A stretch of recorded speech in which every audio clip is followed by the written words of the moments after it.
Good evening, good evening, good evening. और मेरे अर्जुनाज कैसे हो सब लोग। हाँ, माइक ऑन करना रह गया था, जो उसमें एक्साइटमेंट में हम आ गए थे, हमें पता नहीं चला, माइक ही आवाज बंद हो गई। हाँ, तो फिजिकल केमिस्ट्री का पहला हफ्ता ब्रेक के बाद कैसा लग रहा है? अब अगले हफ्ते से, अरे आ गई आवाज, आ गई आ गई आवाज, आ गई आ गई आ गई। ठीक है, कैसी चल रही है जिंदगी? फिजिक्स, केमिस्ट्री, बॉटनी, जूलॉजी, पता नहीं था। हाँ, साइंस इतने फैल के मिलेगी। हमें लगा था साइंस एक सब्जेक्ट होगा। हाँ, पिछले साल 10th में पढ़ने बड़ा मजा आता था, इस साल तो चलो 3 पार्ट में तोड़ देंगे तो और आराम हो जाएगा साइंस में। लेकिन यहाँ तो उल्टा हो गया। ये क्या हो गया? चलो देखो, फील करने वालों को। अच्छा, एक बोल रहा सर आपको देख के याद आया कि पढ़ के आना था। बहुत बढ़िया, ऐसे ही चलना तुम। हाँ, तुम्हारे लिए गाना बना हुआ है, ऐसे कुछ गाना था ना। तुम आए तो आया मुझे याद कि आज पढ़ के आना था। हाँ भाई, ये सब चीजें नहीं करनी है, ठीक है। ये सब चीजें नहीं करनी है कि सर को दे अरे यार पढ़ के आना था। रिवाइज करके आना भी तो था भाई, रिवाइज भी करना आप ही का काम है। हाँ, पढ़ के आना सर ये मुश्किल काम लगता है। चलो, हम लोग थर्मोडायनेमिक्स में थे और थर्मोडायनेमिक्स में, हाँ हाँ, 2026 में हमें नीट देना है भाई। 2026 में नीट देना है, इसका मतलब ये नहीं कि अभी सो जाते हैं। ये छोटे छोटे कॉन्सेप्ट बेटा बहुत इंपॉर्टेंट है, ट्राई कीजिएगा, याद रहे, ठीक है। हाँ, गली में आज चांद निकला, देख रहे हो? हाँ, और क्या, गाना सही हो गया है ना? देखो, चलो स्टार्ट करते हैं। बहुत बढ़िया। स्कूल चले गए थे तो, स्कूल चले गए तो आपके लिए बताया था कि स्कूल जाने के लिए, स्कूल जाते टाइम क्या करना है भाई? स्मार्ट वर्क करना है। अगर घर वाले बोल रहे हैं कि हाँ स्कूल जाओ और ये भी करो, तो साथ में स्मार्ट वर्क कर लो ना। स्मार्ट वर्क में क्या होता है? नोट्स का पीडीएफ सेव कर लिया, सिर्फ शॉर्ट नोट्स लिखे, क्वेश्चंस यहाँ सेव कर लिए, हो गया। ठीक है, चलो तो स्टार्ट करते हैं। हम लोग लास्ट क्लास में कुछ पढ़ के बैठे थे। अब जिंदगी जो है, देखो पहली क्लास बहुत आसान थी। सिस्टम, एकदम सिस्टम हमने एकदम उखाड़ फेंक दिया, हमने सब कुछ कर दिया। सिस्टम देख लिया, सराउंडिंग देख लिया, यूनिवर्स देख लिया, वॉल्स देख ली, बाउंड्री देख ली, टाइप्स ऑफ बाउंड्री देख ली, टाइप्स ऑफ सिस्टम देख लिया। जिंदगी इंटेंसिव एक्सटेंसिव प्रॉपर्टी टाइप हो गई है सर। इंटेंसिव प्रॉपर्टी हो गई है, इंडिपेंडेंट ऑफ होमवर्क हो गया, इंडिपेंडेंट ऑफ लाइफ हो गई है। जिंदगी बस चलती जा रही है। हाँ, ऐसा लगने लगा है हमें कि बस चलती जा रही है जिंदगी, जो है हम जी नहीं पा रहे सर, बस जा रही है। सुबह उठते स्कूल जाते, सुबह उठते क्वेश्चन करते, फिर शाम तक सोते सोते क्वेश्चन ही करते, यही चल रहा है। तो यही सब था। पहले लेक्चर में तो कुछ नहीं था, बाबा आए, सत्संग हुआ, मजा आया। सेकंड लेक्चर में आई कहानी क्या। सेकंड लेक्चर में पहला पाथ फंक्शन पढ़ने को आया, और पहला पाथ फंक्शन जब हम पढ़ने आए तो हमने बोला कि भैया हीट जो होता है, जो कि 3 तरीके से घर में भी ट्रांसफर होता है, ये हमारा इंडियन हाउस होल्ड में आराम से चलता है, इसको डोमेस्टिक वायलेंस में काउंट नहीं किया जाता है। वो है हीट। हीट 2 टाइप से होता है। कौन कौन से टाइप का हीट जो होता है? एक होता है एकदम जबरदस्त वाला, जिसमें आदमी अपना रंग रूप बदल दे, एकदम ऐसी पिटाई जब एकदम दिख जाता है, पड़ोसी को भी पता चल जाता है कि आज तो, हाँ। एक होता है लैटेंट हीट, इसको क्यूएस से रिप्रेजेंट करेंगे, और ये क्या था? Latent heat. और एक होता है सेंसिबल हीट। सेंसिबल हीट और लैटेंट हीट में डिफरेंस था, हमने बोला था इसमें सिर्फ और सिर्फ टेम्परेचर बढ़ता है, डेल्टा टी चेंज होता है, टेम्परेचर चेंज होता है। यहां सिर्फ और सिर्फ टेम्परेचर चेंज होता है। लेकिन इस वाले केस में पूरा का पूरा फेज चेंज हो जाता है, या हम बोल सकते हैं स्टेट चेंज हो जाता है। पूरा का पूरा फेज या स्टेट चेंज हो जाता है। तो QL और QS पढ़ा था, QL और QS पढ़ा था। ध्यान सुनना, लेटेंट हीट का फॉर्मूला क्या था? कुछ नहीं भैया, इसको बस क्या करना है सर, अगर लेटेंट हीट ऑफ फ्यूजन दिया है, चाहे वेपराइजेशन, अगर जूल पर ग्राम में दिया है, तो यहां मास से मल्टीप्लाई करेंगे, और मास किस में होगा? ग्राम में। तो पहला फॉर्मूला इस टाइप का। अगर लेटेंट हीट, सर अगर मास ये जूल पर केजी दिया है तो मास किस में लेंगे, लेटेंट हीट। अगर जूल पर केजी में दिया है तो मास किस में लेंगे, केजी में। यूनिट एंड डायमेंशन यूज कर करके काम कर रहे हैं। सर अगर लेटेंट हीट अगर जूल्स पर मोल दिया है तो इसको किससे मल्टीप्लाई करेंगे, एन से। ये नंबर ऑफ मोल से, ये कितना हो जाएगा, मोल हो जाएगा। तो देख लो QL QS, ऐसी बातें करेंगे क्या, ऐसी बातें करेंगे क्या, ये हो जाएगा। यही था, याद आ रहा यूनिट डायमेंशन का केस हमने। अरे डेफिनेशन छोड़ दो कि सर क्या डेफिनेशन था, हमने दो चीजें पढ़ी थी। लो लैटेंट हीट ऑफ फ्यूजन होता है, लैटेंट हीट ऑफ फ्यूजन होता है। ये क्या होता है, जब सॉलिड से लिक्विड जाते हो, सॉलिड से लिक्विड जाते हो तो इस टाइम पे जो हीट ट्रांसफर होता है इसको फ्यूजन बोलते हैं। वेपराइजेशन की बात करेंगे तो ये कब होता है सर, जब लिक्विड से कहां जाते हो, गैस जाते हो, लिक्विड से गैस जाते हो। इस केस में sir latent heat of vaporisation defined होता है, इस केस में latent heat of vaporisation defined होता है। तो फ्यूजन हो गया, वेपराइजेशन हो गया। सेंसिबल हीट की बात करें तो QS की बात करेंगे तो ये क्या होगा सर, QS की बात करेंगे तो सबसे पहला C डेल्टा T। सर पहला फॉर्मूला ये आया, इसका यूनिट क्या था, जूल्स पर केल्विन। C किसको बोलते थे सर, ये हीट कैपेसिटी था, ये हीट कैपेसिटी थी। कितने टेम्परेचर को, इसका मीनिंग क्या था, एक केल्विन के लिए कितना जूल चाहिए, याद करो इसका मीनिंग कल पढ़ाया था। एक केल्विन के लिए कितने जूल्स चाहिए, ये कौन बताता है सर, स्पेसिफिक हीट कैपेसिटी। अगर मैं बात करूं इसकी तो M, ये देखना स्मॉल c डेल्टा T, ये देख लो क्या मैं ऐसा लिख सकता हूं, ये क्या है, मास किस में लेंगे, ग्राम में। अगर ये क्या है, specific heat capacity, specific heat capacity. इसका यूनिट देखोगे, इसका यूनिट देखोगे तो इसका यूनिट क्या होगा, इसका यूनिट क्या था सर, जूल्स पर केल्विन पर ग्राम ले लेंगे। ऐसा कुछ था क्या, हो जाएगा। याद आ रहा है ये भैया, एक और फॉर्मूला बताया गया था NCM delta T। Sir NCM delta T ये नंबर ऑफ मोल्स हो जाएगा, ये क्या था, जूल्स पर केल्विन पर मोल था। ऐसा कुछ था क्या, कल हमने सिर्फ और सिर्फ यही पढ़ा था, सिर्फ और सिर्फ इतना ही पढ़ा था। और इसके अलावा तो बस बेसिक बात है। अब टेम्परेचर स्केल कल मैंने अपनी, हाँ बहुत दिनों बाद कुछ लोग आए थे तो मैंने कल टेम्परेचर स्केल रिवाइज करा दिया था। अदरवाइज देखोगे गिन चुन के 3 फॉर्मूला इधर 3 फॉर्मूला उधर, सर इसमें भी कुछ नई चीज नहीं बताई थी। ये छोटी छोटी चीजें कि यूनिट डायमेंशन लगा दो, यूनिट डायमेंशन लगा दो, आंसर आ जाएगा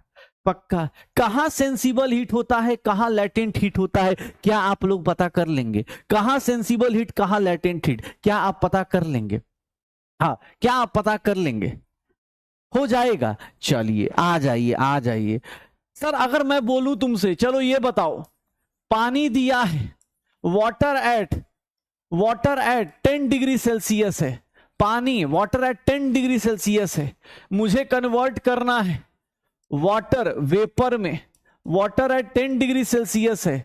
अगर मुझे कन्वर्ट करना है वाटर वेपर में 110 डिग्री सेल्सियस में, क्या लगता है, क्या बोलती है पब्लिक, डायरेक्ट निकाल सकते हैं क्या, डायरेक्ट निकाल सकते हैं क्या, क्या ये कन्वर्जन डायरेक्ट हो सकता है क्या, पानी डायरेक्ट वाटर वेपर में कन्वर्ट हो जाएगा क्या, नहीं। पानी को बॉयल करने के लिए रखोगे, पानी को पहले, जब ठंडा का टाइम आता है सर, विंटर्स में देखोगे तो पहले पानी बॉयल नहीं होता। पानी बॉयल कब होगा, पहले इसका टेम्परेचर बढ़ता है, पानी हल्का हल्का गर्म होना शुरू होगा, फिर जब हल्का हल्का गर्म हो जाएगा तो वो किस में कन्वर्ट होगा सर, 100 डिग्री सेल्सियस पे वो किस में कन्वर्ट होगा, वाटर वेपर में कन्वर्ट होगा, वाटर वेपर में कन्वर्ट होगा। सर ये डायरेक्ट नहीं जा सकते, ये प्रोसेस जो है धीरे धीरे स्टार्ट होता है। अगर देखोगे सर यहां से यहां जाएंगे, देख लो, अगर कोई तुमसे पूछ दे कि भैया यहां से यहां तक कितनी हीट रिक्वायर्ड होगी, यहां से यहां तक क्यू टोटल बताओ, क्या निकाल सकते हो, हीट निकाल सकते हो,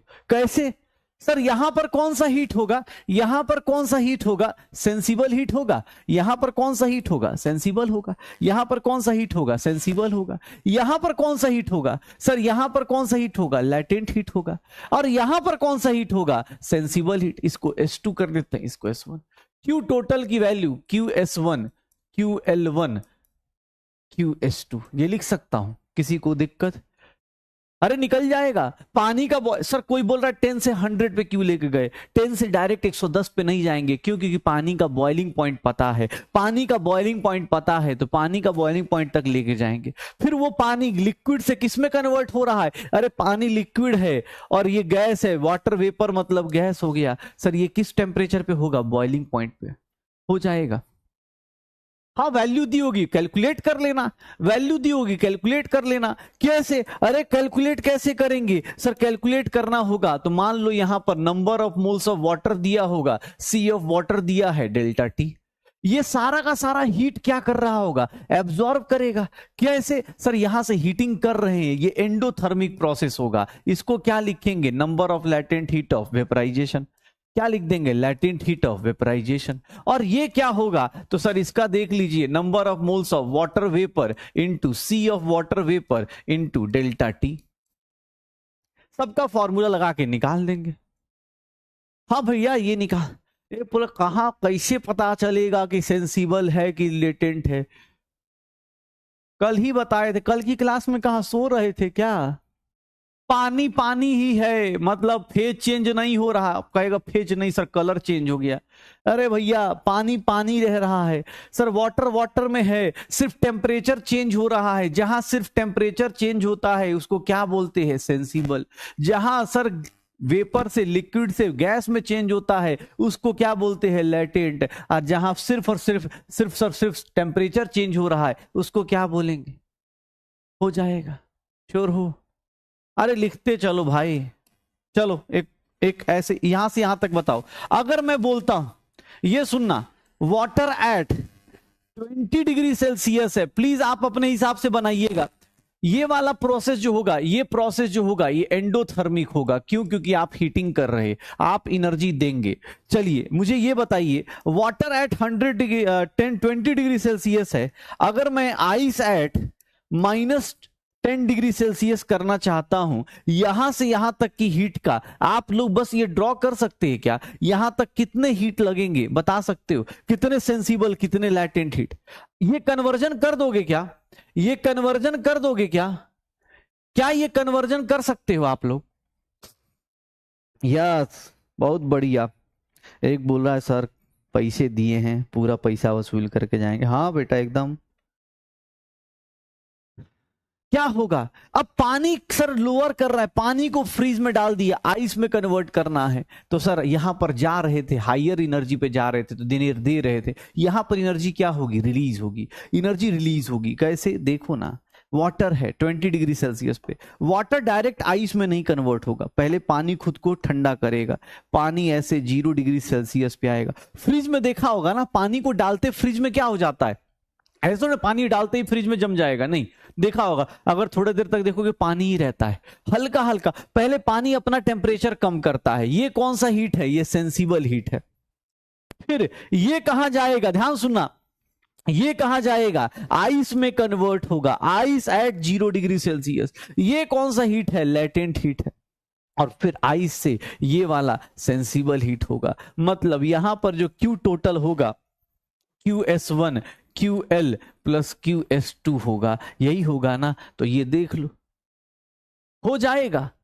इस केस में सर सारा का सारा एनर्जी रिलीज होगा। क्यों? क्योंकि ऊपर से सर यहां पर ना आप रिवर्स में जा रहे हो, आप गैस से लिक्विड से किस में जा रहे हो? आइस में जा रहे हो। तो यहां पर क्या हो जाएगा? ये सर एनर्जी क्या हो गई? रिलीज हो जाएगी। ये क्या होगा? एनर्जी क्या होगी? यहां पर रिलीज होगी। पक्का कर लोगे? हो जाएगा। क्वेश्चन दे क्या? अब खाली वैल्यू पुट करनी है। यहां पर नंबर ऑफ एनसीईआरटी का क्वेश्चन देता हूं, number of moles of water, C of water, delta T.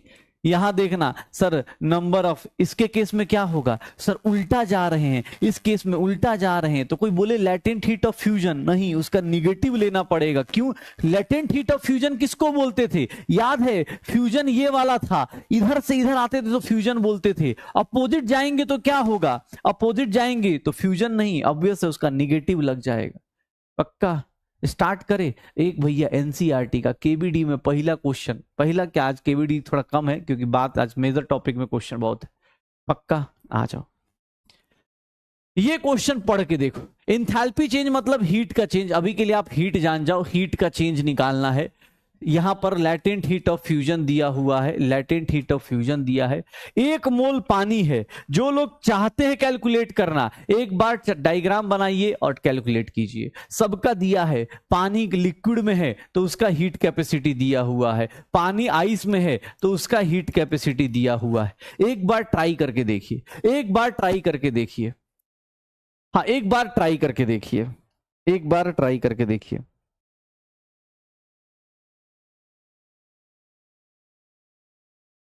एक बार ट्राई करके देखिए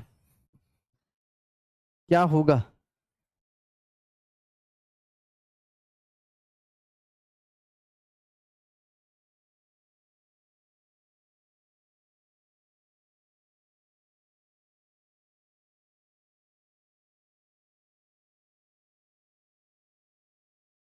क्या होगा, कितना आएगा? सर पानी कहां दिया हुआ है, 1 मोल है, तो वाटर एट 10 डिग्री सेल्सियस से कूलिंग करना शुरू कीजिए, फ्रीज करना शुरू कीजिए। कहां पर लेके जाना है? Ice eight -10 degree Celsius, ice eight -10 degree Celsius. भैया कैसे जाएंगे यहां से यहां तक, कैसे जाएंगे? तो कुछ नहीं, सुनिएगा कैसे जाएंगे। पहले पानी क्या करेगा? खुद को ठंडा करेगा। ए भैया खुद को ठंडा करेगा। पहले पानी कहां जाएगा? 0 डिग्री सेल्सियस पे। सर यहां पर सेंसिबल हीट होगा। क्या लिखे? Number of moles of water, C of water delta T लिख दे। सर नंबर ऑफ मोल्स 1 है, सी ऑफ वाटर लिक्विड, देखो यहां लिक्विड लिखा, एल मतलब लिक्विड। सर देखेंगे 1 into 75.3 into delta T. Sir final minus initial 0 -10। Sir यहां पर देखेंगे आंसर कितना आ जाएगा? -753 जूल्स आ जाएगा। ये मेरा इस प्रोसेस में निकलने वाला हीट होगा। क्यों? क्योंकि सर कल हमने फॉर्मूला पढ़ा है, एनसीएम डेल्टा टी लिखते थे, एनसीएम डेल्टा टी लिखते थे। अब सर पानी किस में कन्वर्ट होगा? इस टेम्परेचर पे पानी किस में कन्वर्ट होगा? Ice eight 0 degree Celsius. ध्यान से देखना सर, ये लैटेंट हीट ऑफ फ्यूजन दिया है किलो जूल्स में। Sir latent heat of fusion किसको बोलते थे? इधर से इधर आने को। सर यहां लैटेंट हीट ऑफ फ्यूजन निकालना है तो number of moles into latent heat of fusion नहीं लिखेंगे, यहां लैटेंट हीट ऑफ क्या लिखेंगे? सर क्रिस्टलाइजेशन लिखेंगे, लैटेंट हीट ऑफ क्रिस्टलाइजेशन लिखेंगे। क्यों? क्योंकि अब आप क्रिस्टल बना रहे हो। पानी किस में कन्वर्ट हो रहा है? आइस में। नंबर ऑफ मोल्स कितना हो गया? 1। सर इधर से जाते टाइम पॉजिटिव है तो आते टाइम कितना हो जाएगा? सर इसको किलो जूल्स को जूल्स में लिख सकता हूं, तो आंसर कितना आ जाएगा? -6030 जूल्स आ जाएगा। ये लैटेंट हीट निकल के आ गया, यहां से यहां तक का हीट निकल के आ गया। एक ही मोल है, एक ही मोल से मतलब है। सर यहां टेम्परेचर की जरूरत नहीं पड़ती है, यहां फ्यूजन नहीं लेना है, क्रिस्टलाइजेशन लेना है। क्रिस्टलाइजेशन की वैल्यू में क्या फर्क पड़ेगा? सर इधर से जाते टाइम पॉजिटिव है तो उधर से आते टाइम नेगेटिव होगा। कल की क्लास याद है? कल की क्लास किया था, उसमें था ना भाई। और यहां पर देखोगे तो इस केस में अब क्या होगा? तो यहां देखो, यहां पर सेंसिबल हीट निकालने जाओगे तो ये कितना आ जाएगा? यहां पर आइस के number of moles, C of ice into delta T. Sir ice के मोल्स वही रहेंगे, 1 मोल है। सी ऑफ आइस, आइस का हीट कैपेसिटी कितना दिया है? 36.8 जूल्स पर मोल पर केल्विन। डेल्टा टी कितना है? सर -10 -0 कितना हो गया? -368 जूल्स हो गया। मतलब यहां से यहां जाएंगे सर टोटल हीट कितना होगा? टोटल हीट कितना होगा? -753 -6030 और -368 ऐड करेंगे -7151 जूल्स आ जाएगा। यही आंसर आएगा, यही आंसर आएगा। सोचिए एनसीईआरटी में दिया हुआ है, सोचिए एनसीईआरटी में दिया हुआ है। मैं कल नहीं पढ़ के, नहीं बेटा नहीं समझ में आएगा साइंस। अब इतना तो समझ गए होगे साइंस लेके कि भैया सब चैप्टर में साइंस, हिस्ट्री नहीं है, हिस्ट्री में भी दिक्कत हो जाती है बेटा। ये तो साइंस है, अगर कल की क्लास नहीं करके आए हो तो फिर फायदा नहीं है।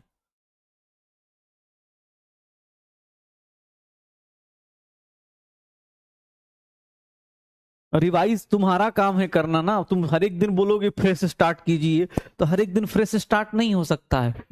कल करवाया गया था, एक एक चीज बताई गई थी। अब कोई बोल रहा है सर ये फॉर्मूला कहां से आ गया, क्रिस्टलाइजेशन कहां से आ गया। फिर से नहीं समझा सकते ना बेटा, इतना भी पैसा नहीं दे रहे, बाकी लोग भी तो पढ़ने आए हैं ना, उनको भी तो आगे जाना है। तुम्हारे चक्कर में नहीं, तुम तो अगले हफ्ते फिर आओगे, फिर से बोलोगे सर फिर एक बार आपकी सरकार। हाँ, ऐसा नहीं होता ना, आपको पढ़ के आना पड़ेगा ना। कल दिन भर में, कल पूरा क्लास 1.5 घंटा में यही समझाया था। यहाँ आइस के मोल लेने सर, हाँ जब तक सत्संग करवाइए तब तक अच्छा लगता है, जैसे क्वेश्चन पूछिए सर सर दर्द हो जाता है। दिमाग सर जो है ना हम प्रिजर्व रखते हैं, हमें किसी ने बोला था दिमाग बचा के रखना चाहिए, यूज करते हैं तो दिक्कत हो जाती है। कल बताया था ना, हाँ पढ़ने वाले लोग, कल बताया था ये सब कुछ ऐसे निकालना है, अब आज यूज कर रहे हैं तो हाय सर कैसे हो गया। रे इसको बोला था कल, पूरा एक एक चीज पिक्चर बना बना के दिखाई थी। सॉलिड से लिक्विड में जाता है तो हीट देना पड़ता है, उल्टा जाएगा तो हीट रिलीज होगी। ये बात नॉर्मल सी चीज है जिंदगी की, हो जाएगा हो जाएगा। चलो आ जाओ आ जाओ, अरे रुक जाओ रुक जाओ रुक जाओ। आज अपने पास, हाँ रुको ना, अभी तो केबीडी आज नहीं होगा ना, केबीडी मंडे को होगा। केबीडी मंडे को, मंडे वाली प्रॉब्लम तभी तो निकल के आएगी, आज थोड़ी ना केबीडी, आज तो सब निकल जाता है। आज देखते हैं एक दो चीज और देखते हैं, आज फिजिक्स थोड़ा पढ़ते हैं। और फिजिक्स में क्या था, वर्क। अच्छा रुक जाओ 1 मिनट, चलो। साइन कन्वेंशन फॉर हीट, याद रखना हीट का साइन कन्वेंशन। क्यों? क्योंकि इस चैप्टर में साइन कन्वेंशन बहुत यूज होगा। कैसे, ध्यान सुनिएगा। Sign convention for heat, sign convention for heat क्या होता है? अगर तुमने heat absorbed by the system, words देख लीजिएगा, अब बार बार बोल रहा हूं, फिर अगले वीक दिक्कत आएगी, पहले बता दे रहा हूं। अगर कोई डायरेक्ट सोचे कि रिवाइज किए बिना मंडे को पहुंच जाएंगे, मास्टर को बोलेंगे रिपीट रिपीट रिपीट कर देगा, हाँ तो दिक्कत हो जाएगी। ये देखना क्या होगा, heat absorb by the system हमेशा क्या लिया जाता है? पॉजिटिव लिया जाता है। मैग्नीट्यूड जो भी हो, heat absorb by the system हमेशा क्या लिया जाएगा? पॉजिटिव लिया जाएगा। या फिर इसी को बोलते हैं हीट गिवन टू सिस्टम। अगर सिस्टम को हीट दे रहे हो, हीट गिवन टू सिस्टम, जैसे घर वाले तुम्हें अगर हीट दे रहे हैं, लगातार पिटाई कर रहे हैं, मान लो तुम बोले कि हाँ पापा पढ़ने का मन नहीं कर रहा है, ठीक है, तो उन्होंने हीट दिया, तो वो पॉजिटिव होता है, सिस्टम के लिए पॉजिटिव बात होती है कि हाँ ये क्या हो गया, इससे क्या हो गया, हमारा सिस्टम जो है पढ़ाई लिखाई शुरू कर देगा। यही होगा। तो जितने भी पेरेंट्स सुन रहे हैं, आपको अपने बच्चे को थोड़ा थोड़ा हीट देते रहना है, ठीक है, ताकि बच्चा जो है वो सिस्टम के लिए, देखिए आईयूपीएससी बोलता है, ऐसा मैं नहीं बोल रहा हूं, ये साइन कन्वेंशन है। सिस्टम को अगर हीट मिल रहा है, थोड़ी सी डांट मिल रही है, थोड़ी सी चीजें हो रही हैं, तो वो क्या होगा? हमेशा पॉजिटिव जाएगा। लेकिन अगर वही उल्टा हो जाए, हीट रिलीज्ड बाय सिस्टम, अगर सिस्टम रिलीज कर रहा है, मतलब सूखे ही, जैसे होता है ना कि सर बिना पढ़े आए खाली मजे ले रहे कि अरे चलो, heat released by the system या heat given out by system, ठीक है, अब अपने छोटे भाई को पीटे जा रहे हैं, heat given out by system. System अगर हीट लूज कर रहा है तो उस केस में इसका साइन क्या लिया जाता है? इस केस में इसका साइन क्या लिया जाता है? इन दोनों केस में इसका साइन नेगेटिव लिया जाता है कि ये चीज गलत है, ये चीज गलत है। ध्यान सुनना अपने पास, ये चीज गलत होती है, ठीक है। हाँ ये देख लेना, heat given by the system, heat given by the system, अगर हीट रिलीज कर दिया, सिस्टम ने हीट रिलीज कर दिया, तो वो क्या हो गया? अब जैसे तुम हो, अब तुम अपनी एनर्जी कहीं और वेस्ट कर रहे हो, तो सिस्टम हमारे लिए, सिस्टम हमारा क्या कर रहा है? फेल हो रहा है। सिस्टम हमारा क्या हो रहा है? फेल हो रहा है, ठीक है, हो जाएगा। हाँ बस यही होता है, और क्या? ये हीट, ये साइन कन्वेंशन है। ये किसने डिसाइड करा? तो ऐसा नहीं कि ऐसे राह चलते, ये आईयूपीएससी, international union of parent association and club. हाँ चलो, हाँ चलिए, तो हीट गिवन, नहीं नहीं, international union for purification and applied chemistry. चलो हीट मिल गया, बहुत बढ़िया। तो बस याद रखिएगा, जब भी आपको कोई क्वेश्चन में ऐसा वर्ड यूज करे, heat absorb by the system, system अगर एब्जॉर्ब कर रहा है तो पॉजिटिव ले लेंगे, अगर heat released by the system मतलब हीट लॉस कर रहे हो, तो मतलब क्या ले लेंगे? नेगेटिव ले लेंगे, ठीक है। चलिए अब आते हैं, हीट की बहुत बातें हो गई। अब एक क्वेश्चन, एक बोल रहा है इसी बेइज्जती मत करो सर, क्वेश्चन करेगा। अच्छा एक छोटा सा क्वेश्चन पूछता हूं, एक ऐसी क्वेश्चन पूछ दूं, चलो देखता हूं कितने लोगों को आता है। What is what is molar heat capacity? What is molar heat capacity of a body, of a system at its boiling point? अगर बॉइलिंग पॉइंट पे कोई सिस्टम खड़ा है या कोई सिस्टम अपने पास बैठा है तो ऑप्शन भी देता हूं, चलो 0, 1, C इंफिनिटी, D नहीं आता है। कंजर्वेशन ऑफ दिमाग। क्या होगा? मोलर हीट कैपेसिटी की वैल्यू कितनी होगी? मोलर हीट कैपेसिटी की वैल्यू कितनी होगी? मैं बस एक ही हिंट दे सकता हूं, मोलर हीट कैपेसिटी की वैल्यू कितनी होगी? चलो, ये फॉर्मूला होगा मोलर हीट कैपेसिटी का निकालने का। क्या होगा? कितना होगा? कितना होगा? कितना हो जाएगा? मोलर हीट कैपेसिटी बोले चाहे स्पेसिफिक हीट कैपेसिटी बोले, क्या हो जाएगा? कितना हो जाएगा? सर क्या होगा? एक बात बताओ, बॉइलिंग पॉइंट पे खड़ा है अगर कोई, तो याद करो गाना, खड़ा हूं आज भी मैं, देख लो बॉइलिंग पॉइंट पे है तो डेल्टा टी कितना हो गया? 0। बॉइलिंग पॉइंट पे कोई बंदा खड़ा है तो उसका डेल्टा टी कितना हो जाएगा? 0। अब जब तुम्हारा डेल्टा टी 0 हो गया तो तुम किस बात के भैया, मोलर हीट कैपेसिटी की वैल्यू कितनी हो जाएगी? इंफिनिटी। भैया बॉइलिंग पॉइंट पे मोलर हीट कैपेसिटी का क्या रूल है? बॉइलिंग पॉइंट पे याद है लेटेंट हीट होता है, सेंसिबल हीट थोड़ी ना होता है, तो उस केस में ये क्या हो जाएगा? C is the correct answer. C is the correct answer. 0 थोड़ी ना होगा यार, 0 से डिवाइड करोगे, डेल्टा टी को 0 से डिवाइड करोगे, सर जी क्यू को 0 से डिवाइड करोगे, क्या हो जाएगा? पक्का इंफिनिटी आ जाएगी। हाँ, इंफिनिटी आ जाएगा। याद आ रहा है? चलो, तुम बोले क्वेश्चन चाहिए तो एक क्वेश्चन और ले लो, हो गया। मोलर हीट कैपेसिटी निकालना है। मोलर तो छोड़ो, स्पेसिफिक हीट कैपेसिटी बोलता ना तो आंसर कितना आता? कोई भी, यहां स्पेसिफिक भी बोलता ना तो भी आंसर वही आता। क्यों? क्योंकि स्पेसिफिक हीट कैपेसिटी भी कब डिफाइंड है? जब टेम्परेचर चेंज हो रहा हो। अब जब टेम्परेचर चेंज ही नहीं हो रहा, अपने बॉइलिंग पॉइंट पे खड़ा है कोई सिस्टम, तो उस टाइम पे सीएम की वैल्यू कितनी हो जाएगी? इंफिनिटी। डन? हाँ बस, चलिए आ जाइए, आज काम की बात करते हैं यार, काम करते हैं, वर्क करते हैं। अब वर्क से अपने पास देखिएगा, चलिए यूनिट, हाँ एक बोला डेल्टा टी 0 कैसे हो गया? अरे बॉइलिंग पॉइंट कांस्टेंट होता है किसी लिक्विड का यार, कैसी बात करते? बॉइलिंग पॉइंट फिक्स होता है। पानी का बॉइलिंग पॉइंट कितना होता है? 100 डिग्री सेल्सियस। ऐसे थोड़ी ना कहते हैं कि सर 100 मान लीजिए थोड़ा बहुत ऊपर नीचे चलेगा, ऐसा नहीं होता, एकदम फिक्स होता है कि 100 डिग्री ही होगा, उसी पे पानी बॉयल करेगा। तो बॉइलिंग पॉइंट किसी का फिक्स होगा। चेंज इन टेम्परेचर 0, जब चेंज इन टेम्परेचर 0 तो गया। डन? हाँ मेल्टिंग, अरे यार सेम चीज, मेल्टिंग पॉइंट पे भी क्या हो जाएगा? इंफिनिटी पहुंच जाएगा। मेल्टिंग पॉइंट पे भी इंफिनिटी, क्योंकि वहां चेंज इन टेम्परेचर 0। शुरू करें तो वर्क की बात करते हैं। वर्क क्या था? आप सब फिजिक्स में पढ़ गए होंगे, कॉस थीटा साइन थीटा। तो फिजिक्स में अगर हम बात करें तो वर्क क्या होता है, ध्यान सुनिएगा। इन फिजिक्स हम पहले लिख देते हैं, और यहां से हमारे और फिजिक्स के बीच में एक दीवार खिंच जाएगी। अब हम लोग और फिजिक्स के दोनों भाई अलग अलग हो जाएंगे। आज से हमारा और उनका नाता रिश्ता थोड़ा दूर दूर का हो जाएगा। इस चैप्टर में जो आप फिजिक्स में थर्मोडायनेमिक्स पढ़ेंगे और जो केमिस्ट्री में थर्मोडायनेमिक्स पढ़ेंगे, वो यहीं से अलग हो जाता है। क्यों? उनके हिसाब से सुनना, उनके हिसाब से क्या होता है? वर्क डन जो होता है, फोर्स इनटू डिस्प्लेसमेंट होता है। फोर्स इनटू डिस्प्लेसमेंट होता है। उनके हिसाब से वर्क जो होता है वो फोर्स इनटू डिस्प्लेसमेंट होता है। ध्यान सुनिएगा, फोर्स इनटू डिस्प्लेसमेंट होता है। हमने बोला ठीक है, बढ़िया, फोर्स इनटू डिस्प्लेसमेंट। हम लोग क्या करते हैं, हम केमिस्ट्री वाले, ध्यान से सुनना, हम केमिस्ट्री वाले क्या करते हैं? वर्क को पहले तो डिफाइन करते हैं, it is a good form of energy. याद करो, हीट को क्या बोला था हमने? बैड फॉर्म ऑफ एनर्जी बोला था। ये गुड फॉर्म ऑफ एनर्जी है। सर ये क्या होता है? ऑर्डर्ड फॉर्म ऑफ एनर्जी बोला जाता है। ऑर्डर्ड फॉर्म ऑफ एनर्जी बोला जाता है कि सर इसका ना पार्टिकुलर डायरेक्शन होगा, इसका पार्टिकुलर डायरेक्शन होता है। मैं एरिया से डिवाइड कर सकता हूं, मैं एरिया से डिवाइड कर सकता हूं, एरिया से डिवाइड कर सकता हूं, मैं एरिया से डिवाइड तो कर ही सकता हूं ना। वर्क क्या होता है भाई? साथ साथ में लिखते चलना जो लोग लिखने वाले लोग हैं। वर्क क्या होता है? पाथ फंक्शन होता है।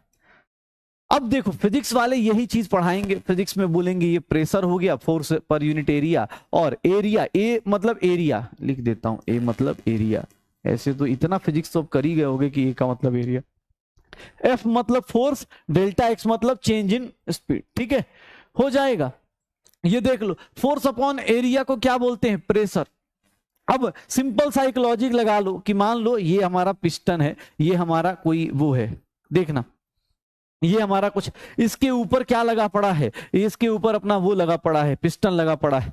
ठीक है, इसके ऊपर पिस्टन लगा पड़ा है, मूव करा रहे हैं। अगर हमने थोड़ा सा, इसकी जो एरिया तो फिक्स्ड है, इसका एरिया ये है, अगर मैं इसको थोड़ा सा आगे लेके आ जाऊं, मतलब एरिया इनटू, मान लो ये इनिशियल है और ये क्या हो गया? फाइनल। मैं इधर से इधर मूव कर रहा हूं, मतलब क्या हो गया? एक्सपेंशन हो रहा है। अब बताओ एरिया क्या है? ए, ये क्या हो गया? Delta X. तो एरिया इंटू डेल्टा एक्स को चेंज इन वॉल्यूम बोलते हैं क्या? एरिया इंटू डेल्टा एक्स को चेंज इन वॉल्यूम बोलते हैं क्या? तो according to physics work done जो होगा वो फोर्स इंटू डिस्प्लेसमेंट होता है, या फिर प्रेशर इंटू डेल्टा वी हो जाता है। अकॉर्डिंग टू फिजिक्स ये चीज आती है कि सर वर्क डन जो होगा फोर्स इंटू डिस्प्लेसमेंट होगा और pressure into change in volume होगा, यही होगा। हाँ, प्रेशर इंटू, अरे तो फिजिक्स वाले बात नहीं सुनते यार, क्या करें? हम लोगों ने बात करी थी, केमिस्ट्री वाले बात करते लेकिन वो नहीं करते। डेल्टा वी चेंज इन, यार क्या लिख ले तू, सब लिख दे भाई। हाँ, चेंज इन वॉल्यूम, कोई बात नहीं, मैं सब लिख देता हूँ। पी मतलब प्रेशर, पी का मतलब प्रेशर, सब लिख देता हूँ, छोटी छोटी बातें सब लिख देता हूँ। ऐसे इतना तो फिजिक्स का पढ़ गए हो कि पी मतलब प्रेशर होता है, वी मतलब वॉल्यूम होता है, डेल्टा मतलब चेंज इन वॉल्यूम होता है, ए मतलब एरिया होता है। तो फिजिक्स वाले ये बात बोल रहे थे, हमने भी बात मानने की कोशिश करी, लेकिन गलती क्या हुई? गलती क्या हुई? ध्यान सुनना अपने पास, गलती क्या हुआ?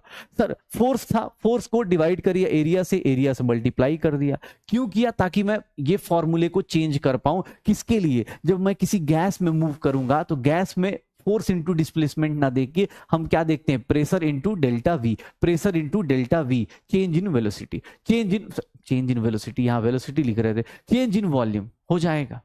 श्योर हो? डन। अब चलो यहां पर सुनना, हाँ पी मतलब मोमेंटम ले लो। जहां मोमेंटम लेना वहां मोमेंटम लिया नहीं जा रहा होगा, जहां वेलोसिटी लेनी होगी वहां वेलोसिटी ली नहीं जा रही होगी। अभी क्या चल रहा है फिजिक्स में? कहा काइनेमेटिक्स खत्म हो गया, पैराबोलिक सब हो गया। हाँ हाँ, ये देख लो, वहां पे वहां मोमेंटम लिया नहीं जा रहा होगा, कहीं मोमेंटम छूट जा रहा होगा, और यहां मोमेंटम ले रहे हैं। ठीक है, मोमेंटम लेंगे। देखो, तो ये फिजिक्स का था, लेकिन इन केमिस्ट्री, केमिस्ट्री वाले थोड़े अलग है। क्यों अलग है उसका रीजन भी पता चल जाएगा। इन केमिस्ट्री वर्क डन जो होगा, वर्क जो होगा वो क्या लिया जाता है? Minus P external into delta we, या फिर हम बोल देते हैं माइनस पी एक्सटर्नल, पी जो है पी इंटू डेल्टा वी, और डेल्टा वी को क्या लिख देंगे? V final minus V initial. ये निगेटिव साइन क्यों लगाते हैं? ध्यान सुनना, ये निगेटिव साइन क्यों लगाते हैं इसका रीजन बताता हूं। ये निगेटिव साइन हम लोग अभी प्रूव कर दूंगा क्यों लगाते हैं। ठीक है, ये निगेटिव साइन लगाते हैं because of according to IUPAC convention, according to IUPAC sign convention. अगर तुम्हें लगता हो तो जाके एनसीईआरटी पढ़ना, तुम्हें पता चल जाएगा। आईयूपीएसी ने, केमिस्ट्री वाले ने फिजिक्स वालों को समझाया था कि भैया बात मान लो। ठीक है, केमिस्ट्री में निगेटिव साइन लगा दिया गया, सिर्फ फिजिक्स और केमिस्ट्री का यही दिक्कत है। फिजिक्स वाले पॉजिटिव में घूम रहे हैं, लेकिन हम लोगों ने निगेटिव साइन लगाया। उसका रीजन अभी बताता हूं, पहले आप ये देख लीजिए।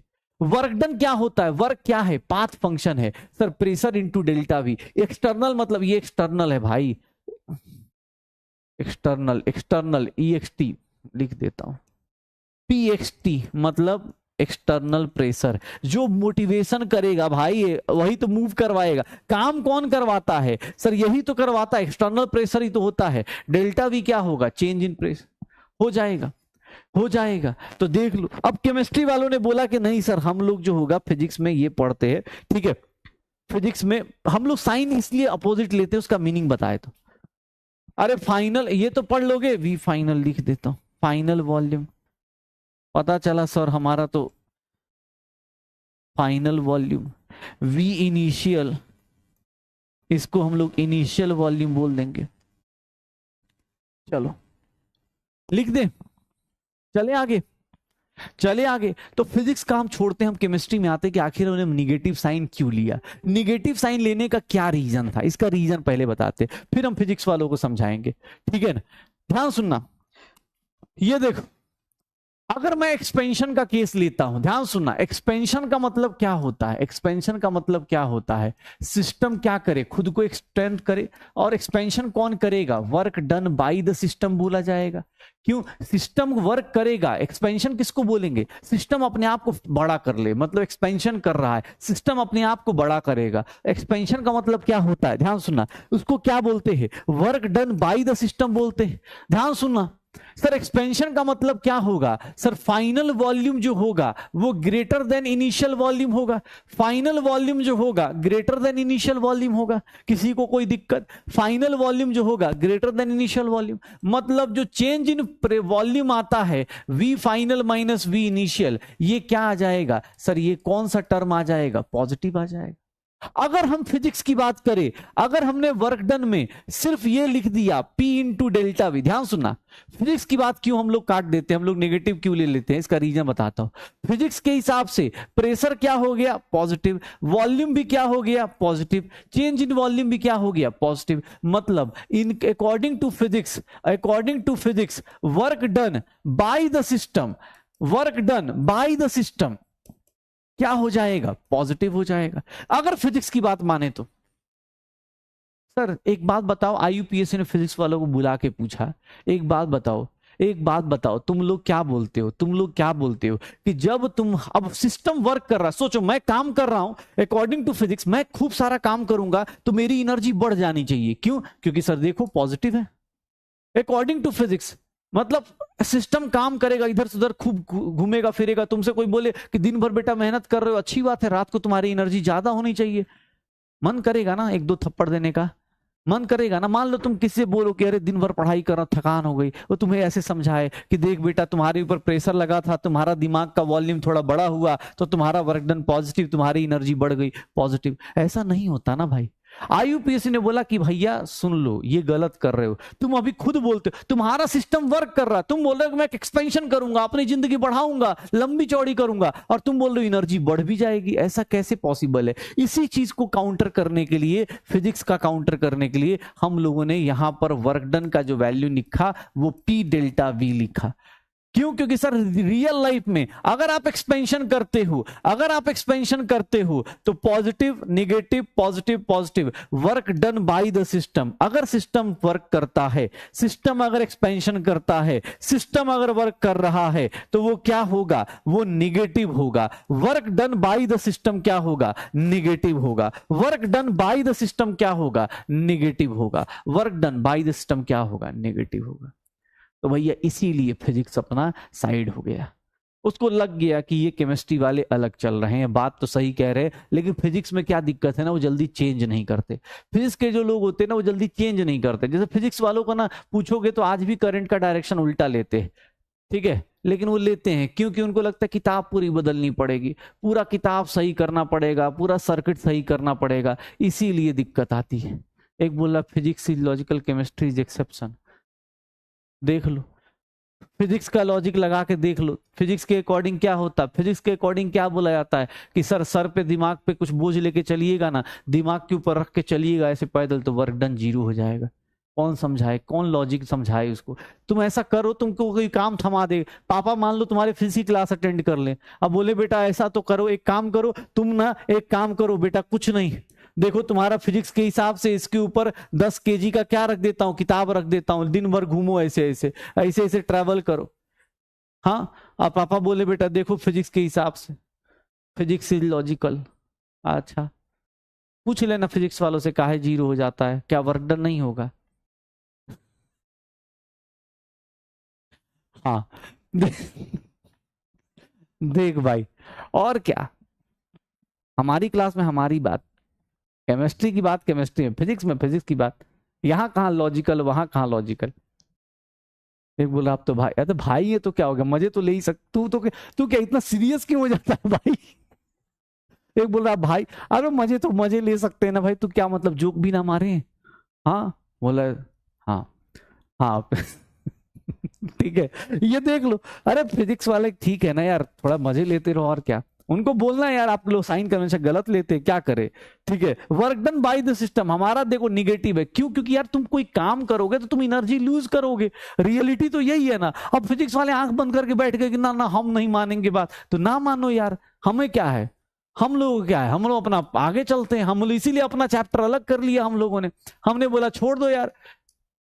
कंप्रेशन को क्या बोलते हैं? Work done bye on the gas on the system, work done on the system, system पे वर्क डन बताइए। कंप्रेशन का मतलब क्या होता है? Work done on the system, work done on the system. Sir ये देखिएगा, ठीक है हाँ हाँ तो ठीक है ना, work done on the system. Compression मतलब क्या होता है? कंप्रेस करना। सोच रहे हो मार मार के कंप्रेस कर दिया तो work done on the system, तो क्या होगा? अब जैसे सीधा सा बात है, यहां पर देखो कंप्रेशन का मतलब क्या हो जाएगा? सर फाइनल वॉल्यूम क्या हो जाएगा? कंप्रेस कर दिया तो सर फाइनल वॉल्यूम क्या होगा? लोअर होगा। मतलब डेल्टा वी की बात करें, V final minus V initial, ये लेस देन निगेटिव हो गया, ये क्या हो जाएगा? निगेटिव हो जाएगा, इसकी वैल्यू क्या हो जाएगी? निगेटिव। वर्क डन निकालोगे माइनस पी डेल्टा वी हो जाएगा, और ये निगेटिव वाली वैल्यू देखो तो ये क्या होगा? ये देखना, ये तो प्रेशर हमेशा पॉजिटिव ही रहेगा, ये निगेटिव हो गया। Sir work done on the, work done on the system, अगर सिस्टम पे वर्क हो रहा है मतलब तो इसको क्या लेंगे हम लोग? पॉजिटिव लेंगे। इसको हम लोग क्या ले लेंगे? पॉजिटिव ले लेंगे। देख लो ये हमारा साइन कन्वेंशन है, हमारा साइन कन्वेंशन है, ये हमारा साइन कन्वेंशन है, ये हमारा साइन कन्वेंशन है। ठीक है ये हमारा साइन कन्वेंशन हो, ये हमारा साइन कन्वेंशन है। हो जाएगा। एक बोल रहा है बिना फिजिक्स के जिंदगी नहीं है।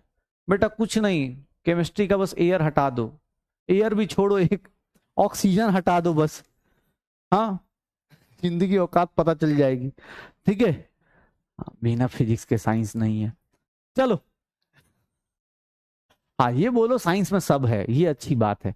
ठीक है हाँ ये देखो work done on the system क्या हो जाएगा? पॉजिटिव। कैसे? अरे कंप्रेस कर रहे हो, किसी को दबा रहे हो, सिस्टम के ऊपर वर्क किया जा रहा है। भाई एक सिंपल सी चीज है ना यार, ये ऐसे है, मान लो ये ऐसे है, इसके ऊपर मान लो ये पिस्टन रखा हुआ था, तुमने कंप्रेस कर दिया, कंप्रेस करने का मतलब इसको प्रेस कर दिया तो ये क्या हो गया? सर यहां पहुंच जाएगा, ये कहां पहुंच जाएगा? ये इनिशियल होगा। अरे बेसिक वर्ड तो मीनिंग पता होगा ना, कंप्रेस का मतलब इनिशियल होगा, ये फाइनल होगा, नीचे आ जाएगा। यहां पर work done on the system करना है तो work done on the system का मतलब क्या होता है? बाय द सिस्टम क्या होता है कि सर इनिशियल ये होगा, इसके ऊपर पिस्टन लगा हुआ है, ठीक है यहां पर उल्टा वर्क हो रहा होगा, ये इनिशियल हो जाएगा, ये फाइनल हो जाएगा। तो बस मीनिंग समझ जाओ और क्या, इनिशियल फाइनल की बात कर लेते हैं, हो जाएगा, श्योर हो। ठीक है चलो अब आए कुछ बायोलॉजी वाले। हाँ हाँ बढ़िया बढ़िया चलो यस यस यस देखो हाँ expansion और compression, work done by the system, work done on the system, work done by the system, work done on the system हो जाएगा, श्योर हो। तो अब हमारी जिंदगी में वर्क पता चल गया, माइनस पी एक्सटर्नल डेल्टा भी। अब फिर से फिजिक्स पूछ दूंगा, फिजिक्स फिजिक्स चिल्ला रहे हो, एक फिजिक्स पूछूंगा बर्बाद हो जाओगे। एक चल एक बात बता, दो लोगों का मल्टीप्लीकेशन जब होता है, चल हाँ पूछू कुछ, फिर तू रोएगा बहुत। हाँ ये बता वर्क डन जो होता है वो पी डेल्टा वी होता है, तो क्या मैं इसको लिख सकता हूं D W is equals to, sorry minus, physics वालों की संगति आ गई ना, माइनस पी डेल्टा वी। तो डी डब्ल्यू क्या मैं ऐसा लिख सकता हूं माइनस पी डीवी लिख सकता हूं? चल मुझे एक बात बता, ऐसा कुछ करे, अगर मुझे वर्क डन निकालना होगा तो ये सब लगा सकते। जब दो लोगों का मल्टीप्लीकेशन होता है, जब दो लोगों का मल्टीप्लीकेशन होता है तो उस केस में कोई पूछे, ध्यान सुनिएगा, वर्क डन को क्या हम लिख सकते हैं? एरिया अंडर, देखना भाई साहब अब तड़पना देखना, एरिया अंडर या वर्क डन का magnitude, area under PV curve लिख सकते हैं। कैसे? ये फिजिक्स वाले बताए होंगे तुमको, एरिया अंडर पीवी कर्व लिख सकते हैं। अरे लिख सकते हैं ना, एरिया अंडर पीवी कर्व बोल सकते हैं कि सर वर्क डन का मैग्नीट्यूड निकालना हो तो वर्क डन का मैग्नीट्यूड क्या होगा, एरिया अंडर। ये सब बेसिक चीजें आती हैं कि ये सांप वाप तो नहीं लग रहा कि कोई सांप है, अच्छा सुधांशु नाम है इसलिए सर एस लगा दे रहे हैं, ऐसा तो नहीं है। एस इसलिए नहीं लगा रहे, इंटीग्रेशन है। सांप नहीं नल दिख रहा है भाई कि सांप लुट गया सर, वर्कडन के ऊपर सांप लग गया, हाँ नजर लग गई सर। हाँ कोई भरोसा थोड़ा ही ना है, पता चला कुछ दिन बाद पूछेगा सर फॉर्मूला ऊपर वाला तो समझ में, नीचे वाले में सर ये एस एस क्यों लगा दिया। हाँ हो जाएगा। एरिया अंडर पीवी कर्व बोलते हैं, कहीं भी पूछ लूं कुछ फिर बोलेगा कि सर वो फिजिक्स में क्या चल रहा है पहले ये बता, फिर मैं पूछूंगा। एरिया और ये निकालना सिखाया होगा ना, एरिया एरिया। हाँ फिजिक्स में क्या, वो कहां तक पहुंच गए, फिजिक्स का कहां तक पहुंचे, जल्दी बता, जल्दी बता, फिजिक्स में कहां पहुंचे, फिजिक्स में कहां पहुंचे।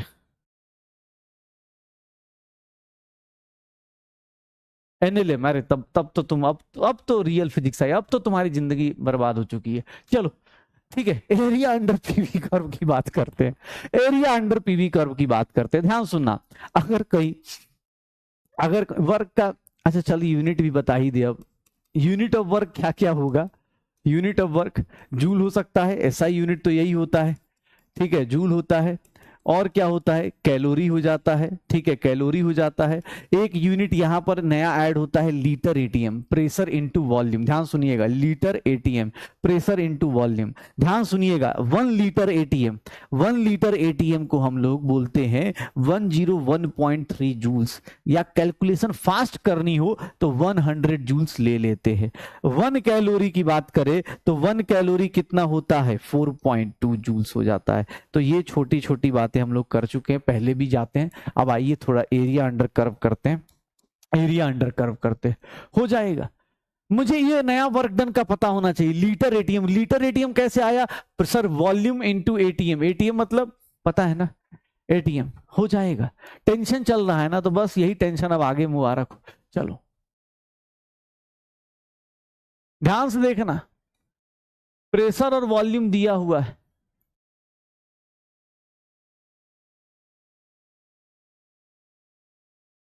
यहां 2 लीटर और यहां 5 लीटर, और प्रेशर जो दिया है, यहां दिया है प्रेशर, प्रेशर दिया है 5 एटीएम। इधर प्रेशर बना दिया, इधर वॉल्यूम हो गया, इधर प्रेशर है इधर वॉल्यूम है। Calculate work done, calculate work done, work done, calculate work निकालो, चलो वर्क निकालो, साइन कन्वेंशन ही बताऊंगा। चलिए एक्सपेंशन कर रहे हैं, एक्सपेंशन दिख रहा है, एरो का डायरेक्शन दिखा रहा है, एक्सपेंशन 2 लीटर से 5 लीटर में जा रहे हैं, एक्सपेंशन दिख रहा है। इसका वर्क डन निकालिएगा, इसका वर्क डन निकालिए, कितना आएगा वर्क डन, कितना आएगा वर्क डन, इसका वर्क डन कितना आएगा, हाँ, इसका वर्क डन कितना आएगा, निकाल दोगे।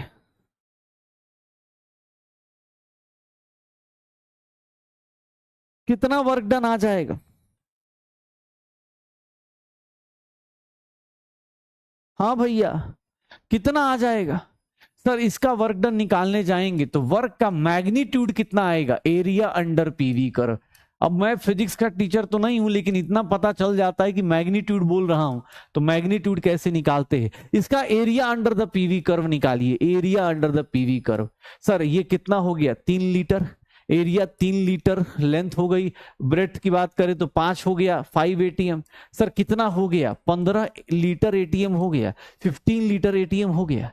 कोई पूछे नहीं, ये तो मैग्नीट्यूड आया, मैग्नीट्यूड में अगर आप 101 से या 100 से मल्टीप्लाई कर देते हैं, थोड़ा जल्दी निकल जाएगा, 1500 जूल, ये मैग्नीट्यूड आया, ये मैग्नीट्यूड आया। कोई पूछे वर्क डन बताइए, एग्जैक्ट वर्क डन, तो वर्क डन कितना होगा, सर साइन के साथ बताइए, तो वर्क डन कितना लिखूंगा। सर ये क्या हो रहा है, एक्सपेंशन हो रहा है, work done by the system है क्या, अगर work done by the system है तो कितने लोग सोच सकते हैं एक्सपेंशन में निगेटिव साइन लगाना पड़ता है, एक्सपेंशन में निगेटिव साइन लगाना पड़ता है, एक्सपेंशन में निगेटिव साइन लगाना पड़ता है, हो जाएगा।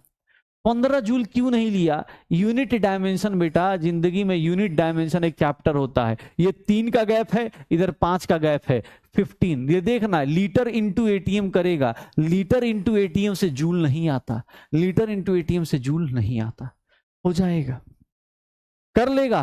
ऐसे क्वेश्चंस हो जाते हैं, बहुत बढ़िया। ऐसे क्वेश्चंस अगर हो जाते हैं तो एक और क्वेश्चन, मुबारक हो आपको, मुबारक हो आपको, क्वेश्चन मिला है। हाँ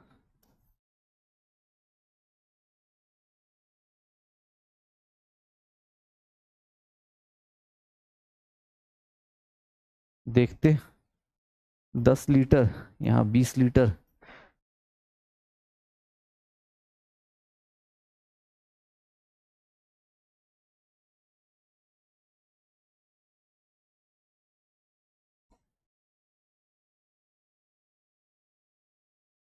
प्रेशर है वॉल्यूम है, बताओगे क्या होगा? प्रेशर है वॉल्यूम है, बताओगे क्या होगा?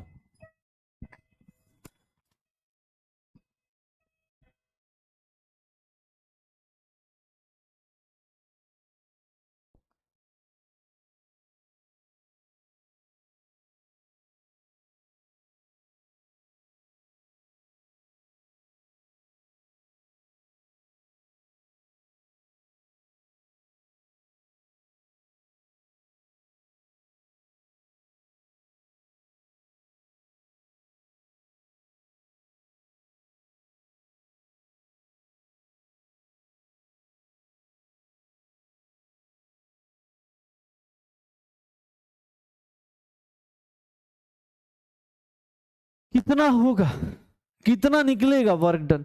वर्क डन कितना होगा सर? यहां वर्क डन निकालेंगे तो एरिया अंडर पीवी कर्व कर दे, एरिया अंडर पीवी कर्व कर दे, एरिया अंडर पीवी कर्व कर दे,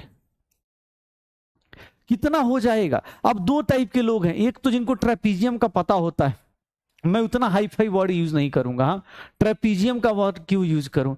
अगर ट्रेपीजियम पता है तब तो आसानी से निकल जाएगा, नहीं तो मैं आपको तोड़ तोड़ के लिख देता हूं। काहे का ज्यादा हाई फाई वर्ड नहीं यूज करना, ठीक है सर? इस ट्रायंगल का एरिया निकाल दीजिएगा और इस रेक्टेंगल का एरिया निकाल दीजिएगा, आपको मिल जाएगा। अगर ट्रेपीजियम का नहीं पता हो तो कोई दिक्कत नहीं, बुरा नहीं मानना है कि सर इतनी बेइज्जती नहीं, अरे भैया आंसर सही आना चाहिए, ठीक है? आपको ये देख लो, area of triangle ABC, half of base, base कितने का है 10 का, हाइट कितने का है 2 का, हाइट कितने का है 2 का, तो ये हो गया। और इसका 10 इंटू कितना हो गया 10 इंटू 2 हो गया। सर ये कितना हो गया 30 लीटर एटीएम हो गया क्या? 30 लीटर एटीएम हो गया क्या? अगर कोई वर्क पूछेगा तो क्या मैं इसको लिख सकता हूं 30 इंटू 100 जूल्स लिख सकता हूं, 3000 जूल लिख दूंगा। सर यहां पर वर्क डन पॉजिटिव में आएगा क्या? क्यों? क्योंकि वर्क डन देखेंगे कंप्रेशन हो रहा है, कंप्रेशन हो रहा है, क्या हो जाएगा सर? प्लस में आ जाएगा क्या? प्लस में आ जाएगा क्या?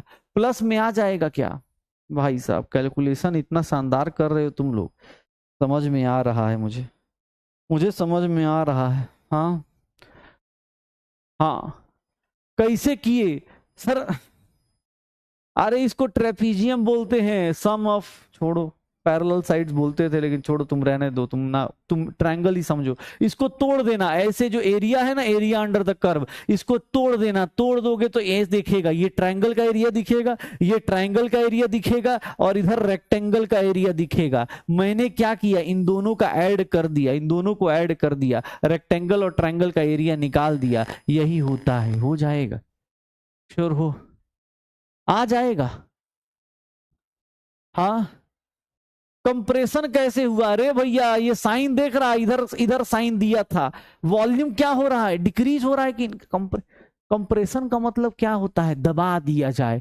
दबाने का मतलब क्या है भैया? फोर्स। देखना वर्क डन, तेरा वॉल्यूम क्या हो गया, कम हो गया ना भाई, वॉल्यूम 20 लीटर से 10 लीटर हो गया, एरिया अंडर पीवी कर्व निकाल दे यार। कंप्रेशन कैसे आया भाई साहब? एरो का मतलब समझ रहे हो, ये तीर जो जा रहा है किधर को जा रहा है? कंप्रेस हो रहा है। बोला और क्वेश्चन कराएं? अच्छा ये दो क्वेश्चन में तो ये हालत है, दो क्वेश्चन में तो ये हालत है, पता चला। हाँ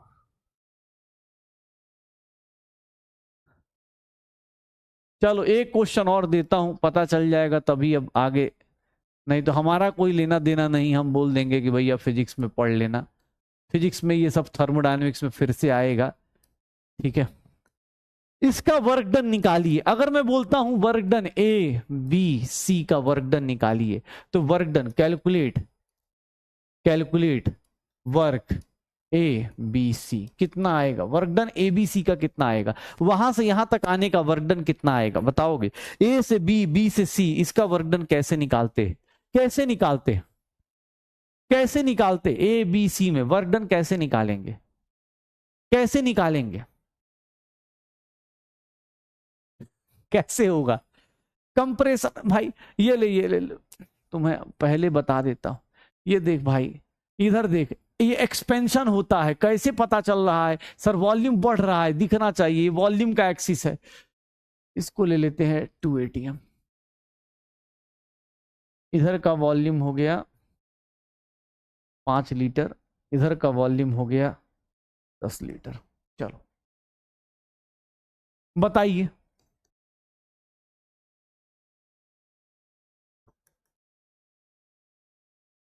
चलिए बताइए क्या होगा, वर्क डन कितना होगा, वर्क डन कितना होगा, वर्क डन कितना होगा सर, वर्क डन ए से बी, बी से सी का निकालना है, तो हम लोग इसको ऐसे भी लिख सकते हैं ना, ए से B plus work done B to C. Sir A से बी का वर्क डन कितना होगा, area of, area of sir यहां से लेकर यहां तक का एरिया, ए से बी का वर्क डन ये होगा, ए से बी का वर्क डन ये होगा। अगर मैं इसको ए से बी का वर्क डन कैलकुलेट करूं तो एरिया ऑफ ये पूरा का पूरा कितना ले लेता हूं, इसको लिख देता हूं डी, इसको लिख देता हूं ई, तो A B D E, A B D E, area of rectangle A B D E. और सर वर्क डन बी से सी में, वर्क डन बी से सी में कोई वर्क डन होगा क्या, इसका क्या एरिया होता है, इतना फिजिक्स तो पढ़ाया जा चुका होगा कि वर्क डन बी टू सी कितना हो जाएगा, 0। क्यों, अरे भैया बी टू सी में वॉल्यूम का चेंज हो ही नहीं रहा, अगर वॉल्यूम का चेंज नहीं हो रहा तो किस बात का work done, area under area of ये रेक्टेंगल ले लो और इसको कितना ले लोगे, 0। सर देख लो कितना हो जाएगा, एरिया कितना है सर, 5 लीटर, 5 लीटर, ये 5 लीटर हो गया और 2 ATM हो गया, 5 लीटर और 2 ATM, 10 लीटर ATM आ गया, 10 लीटर ATM आ गया, या फिर 10 इंटू 100 जूल्स आ गया, 1000 जूल्स आ गया। लेकिन ये जो आया वो मैग्नीट्यूड आया, ये जो आया वो मैग्नीट्यूड आया। अगर कोई पूछ दे work done A B C का तो मैं क्या लिखूंगा, एक्सपेंशन हो रहा है क्या, 5 लीटर से 10 लीटर जा रहे, वॉल्यूम बढ़ रहा है क्या, एक्सपेंशन हो रहा है क्या, तो इसका ओरिजिनल आंसर कितना होगा, 1000 जूल होगा। ओरिजिनल आंसर कितना होगा, 1000 जूल होगा, -1000 होगा। क्यों, हाँ क्योंकि सर क्या हो जाता है, क्योंकि क्या हो जाता है सर, वॉल्यूम चेंज नहीं कर रहा ना यार, बी टू सी का वर्क डन 0 है, because volume is not changing. अगर वॉल्यूम चेंज नहीं हो रहा तो किस बात का वर्क डन भाई, इसमें बी से सी में जा रहे हो, क्या वर्क डन हो रहा है, 0, कुछ भी वर्क डन नहीं है, हो जाएगा, निकल जाएगा पक्का। हाँ इसीलिए इसका, इस टॉपिक का नाम होता है फिजिकल केमिस्ट्री। फिजिकल केमिस्ट्री वालों के पास आजादी है, वो फिजिक्स भी पढ़ा सकते हैं, केमिस्ट्री भी पढ़ा सकते हैं, देखना देखना। हाँ और क्या, और क्या, मैंने ही तो आयुष सर को मोटिवेट किया कि फिजिक्स पढ़ाओ, केमिस्ट्री छोड़ दो, तो वो फिजिक्स पढ़ाने लगे, मैंने इतना पढ़ा दिया उनको, फिजिक्स पढ़ाने लगे, पूछना उनसे। फिजिकल केमिस्ट्री वाला को देख रहे हो, पता ही नहीं चल रहा कहाँ बाउंड्री, केमिस्ट्री में पढ़ाए कि फिजिक्स में पढ़ाए। चलो एक लास्ट क्वेश्चन करो फिर खत्म करते ये कहानी भी। ये प्रेशर हो गया, ये वॉल्यूम हो गया, प्रेशर हो गया, ये वॉल्यूम हो गया, ठीक है।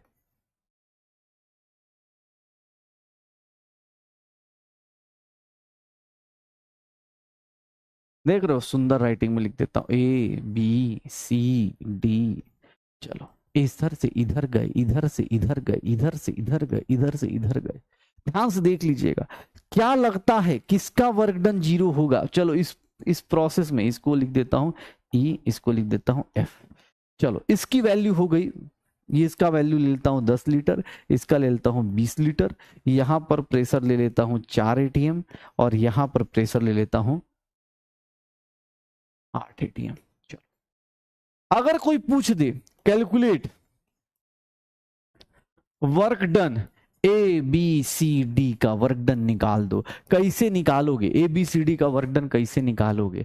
कितना आएगा? कौन कौन से लोगों का, पहले बताओ। ए बी सी डी में निकालने जाओगे, अगर work done A B C D का निकालने जाओगे तो तुम क्या करोगे? सर वर्क डन ए से बी का निकालोगे, फिर वर्क डन बी से सी का निकालोगे, वर्क डन सी से डी का निकालोगे, और वर्क डन डी टू ए का निकालोगे। पहली बात, किसका किसका वर्क डन जीरो हो गया? किसका किसका वर्क डन जीरो हो गया? किसका किसका वर्क डन जीरो हो गया? किसका किसका वर्क डन जीरो हो गया?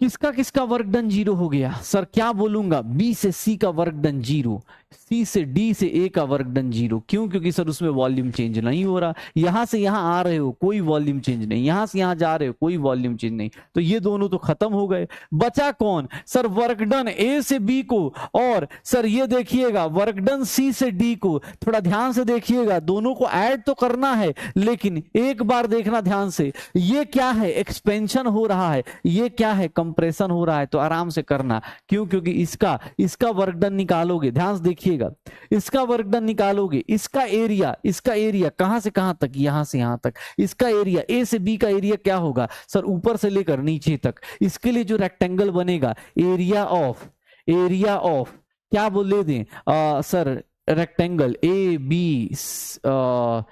बी एफ ई ऐसे बन जाएगा। और वर्क डन की बात करें सी टू डी की, तो सी टू डी में क्या हो जाएगा? सर यहां पर इसका जो एरिया आएगा और इसका जो एरिया आएगा, area of C D E F ऐसे आएगा। पक्का? क्या दोनों ऐड करना है या कुछ कम होगा? दोनों ऐड करें या कुछ कम करेंगे? दोनों ऐड होंगे। देखो ये एक्सपेंशन का है तो ये निगेटिव होगा, इसका जो मैग्नीट्यूड आएगा वो निगेटिव आएगा, और इसका जो आएगा वो पॉजिटिव आएगा। तो एक काम करते हैं, इसका जो भी मैग्नीट्यूड आएगा, कितना मैग्नीट्यूड आ जाएगा? सर 10 लीटर इंटू 8 करेंगे, 8 एटीएम। लेकिन इसके आगे निगेटिव लगा देते हैं। क्यों? क्योंकि सर एरिया जो है वो निगेटिव, क्योंकि एक्सपेंशन हो रहा है। इसके अंदर देखेंगे तो इसके अंदर क्या हो रहा है? कंप्रेशन। कंप्रेशन का कितना होगा? 4 एटीएम इंटू सर 10 लीटर, यही होगा। सर ये कितना हो गया? -80 प्लस 40, -40 कितना आ जाएगा? -40 लीटर एटीएम। देख लो, लिख देंगे, आ जाएगा, आ जाएगा, यही है। हाँ, यहां पर क्यों हम लोग मैग्नीट्यूड के साथ क्यों आंसर नहीं आ रहा? क्योंकि भैया ऑब्वियस है, मैग्नीट्यूड यहां पर दोनों का मैग्नीट्यूड अलग अलग चलेगा। अरे यहां हम डायरेक्ट एबीसीडी का वर्क डन निकाल सकते। हमने क्या किया? सर इसका निगेटिव लिया क्योंकि एक्सपेंशन हो रहा है, ये क्या हो रहा है? कंप्रेशन हो रहा है, तो ऐसे करेंगे।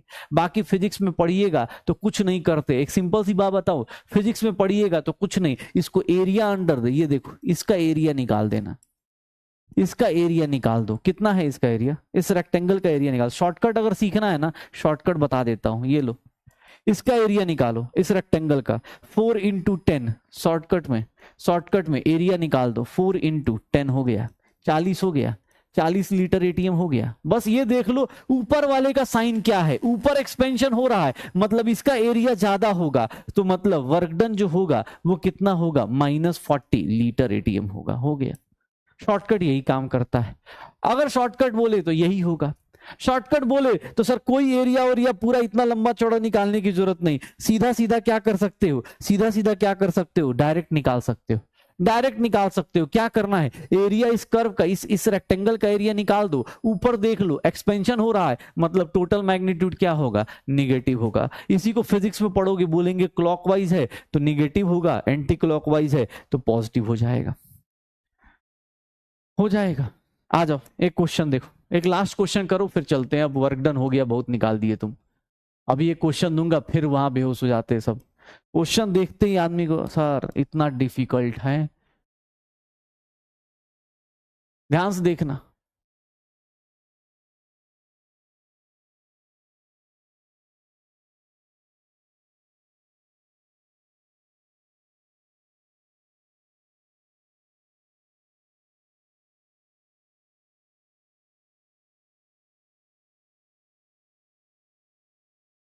निकालो, वर्क डन निकालो, ए बी सी डी का वर्क डन निकाल दो, कितना आ जाएगा? वर्क डन निकाल दो ए बी सी डी का, क्या होगा? वर्क डन निकाल दो ए बी सी डी का। बस बेटा हो गया, इतना ही अब जानना है हमें, इससे ज्यादा नहीं जानना, ठीक है ना?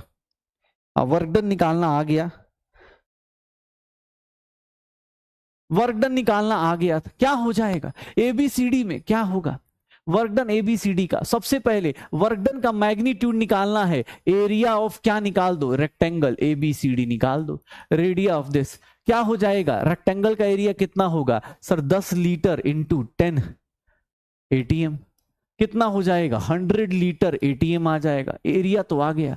वर्क डन कोई पूछ रहा है एबीसीडी का, तो सर इसका मैग्नीट्यूड तो आ गया। साइन क्या ले? सबसे ऊपर क्या हो रहा है? कंप्रेशन, सबसे ऊपर कंप्रेशन, मतलब ये क्या होगा? 100 लीटर प्लस में ही रहेगा, मतलब प्लस 100 इंटू 100 जूल्स हो जाएगा, 10 की पावर 4 जूल्स आ जाएगा। तो वर्क डन एबीसीडी का इतना निकल जाएगा, प्लस में आ जाएगा। क्यों? क्योंकि ऊपर जो है कंप्रेशन हो रहा है, ऊपर वाला देख लो, ऊपर का साइन देख लो, कंप्रेशन हो रहा है, वॉल्यूम कम हो रहा है, work done on the system है, तो पॉजिटिव हो जाएगा, पॉजिटिव हो जाएगा।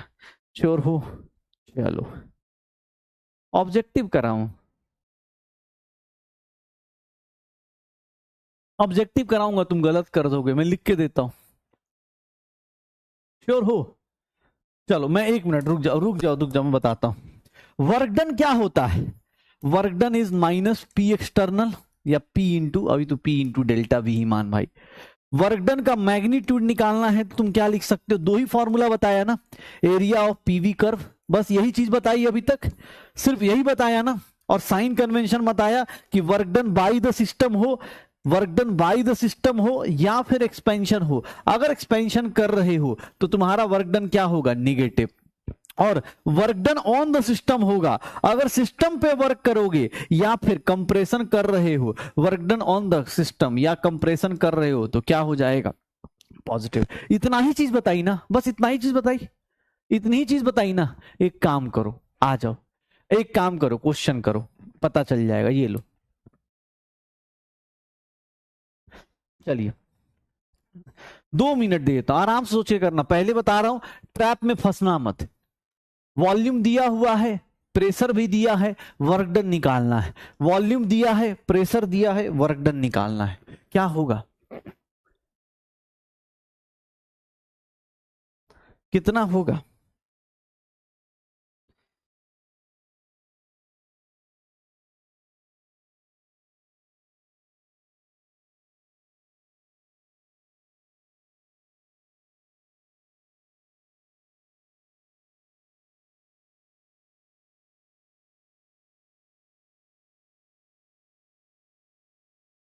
कितना होगा? निगेटिव पॉजिटिव कब हो रहा है? कंफ्यूजन हो रहा है बेटा, इसीलिए बोला ना, जब पढ़ाई कर रहे होते हो तो दिमाग को क्लास में ही रखना है। ऑब्वियस है ना, अब मुझे भी तो कंफ्यूजन हो रहा है कि आप कहाँ थे। एक्सपेंशन का मतलब क्या होता है यार? एक्सपेंशन एक वर्ड नहीं समझ में आ रहा। एक्सपेंशन मतलब बड़ा हो जाना, वॉल्यूम बड़ा हो जाना भाई। एक्सपेंशन मतलब वॉल्यूम का बड़ा होना, कंप्रेशन मतलब दबा देना। अब आप सोचो, खुद से सोचो कैसे, मतलब ये वॉल्यूम का ग्राफ है, अगर इधर जाओगे, ये एरो है ऐसे वाला, तो सर इसका मतलब क्या है? इधर जा रहे हैं तो वॉल्यूम बढ़ रहा होगा।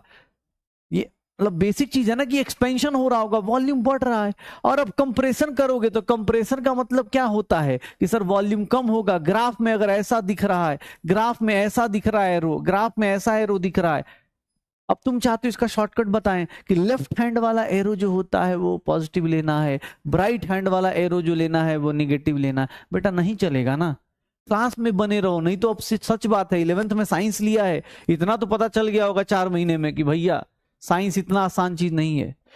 हाँ, ये वी इनिशियल दिया हुआ है, ये वी फाइनल दिया हुआ है। अब कुछ लोगों को यहां पर डेल्टा वी निकालने में बड़ी दिक्कत आएगी। क्यों? क्योंकि सर ऑब्वियस है, वी माइनस कैलकुलेशन, सर हमने तो कैलकुलेशन कभी की ही नहीं। ये देख लीजिए क्या करेंगे, यहां पर किसी एक को कॉमन ले लीजिए। किसको कॉमन ले लूं? अगर मैं -2 को कॉमन ले लूंगा तो 1 माइनस 0.1 आ जाएगा, यही लिखूंगा, 1 माइनस, लिख देता हूं पूरा भाई।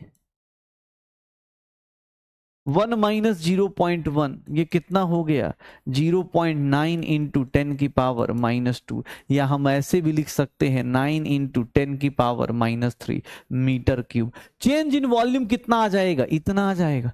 चेंज इन वॉल्यूम कितना आ जाएगा, इतना आ जाएगा।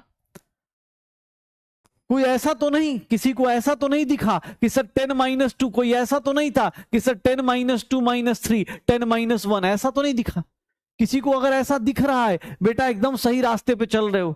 10⁻⁻1 अगर डेल्टा वी आ रहा है, समझ जाओ तुम्हारा नोबेल प्राइज इंतजार कर रहा है, बस जाके क्लेम करना है। पी एक्सटर्नल कितना है 10⁵, सब एसआई यूनिट में है, एसआई यूनिट में है। तो एसआई यूनिट वाले में फायदा क्या हो जाता है कि आपका आंसर सीधा जूल में आ जाएगा। जो एसआई यूनिट फॉलो करेगा उसका आंसर सीधा सीधा जूल में आ जाएगा। कितना हो जाएगा -900 जूल्स आ जाएगा, -900 जूल्स आ जाएगा। देख रहे हो निकल जाएगा। आंसर कितना आएगा, A is the correct answer, A is the correct answer. देखिए ये कुछ एक तो कहां से ऐसे लोग आते तेजस्वी लोग, 900 किलो जूल्स मार्क कर दिए भाई साहब। मतलब ऐसा यूनिट जूल होता है, आपको सब कुछ न्यूटन में दिख रहा है, मीटर में दिख रहा है, सब ऐसा यूनिट। हाँ 10⁻⁻1 आ गया, बताइए 10⁻⁻1 आ जा रहा है। सर कौन सा इतना कैलकुलेशन करे, कौन इतना जिंदगी वो करे। देख लो किलो जूल्स में लगा दिए।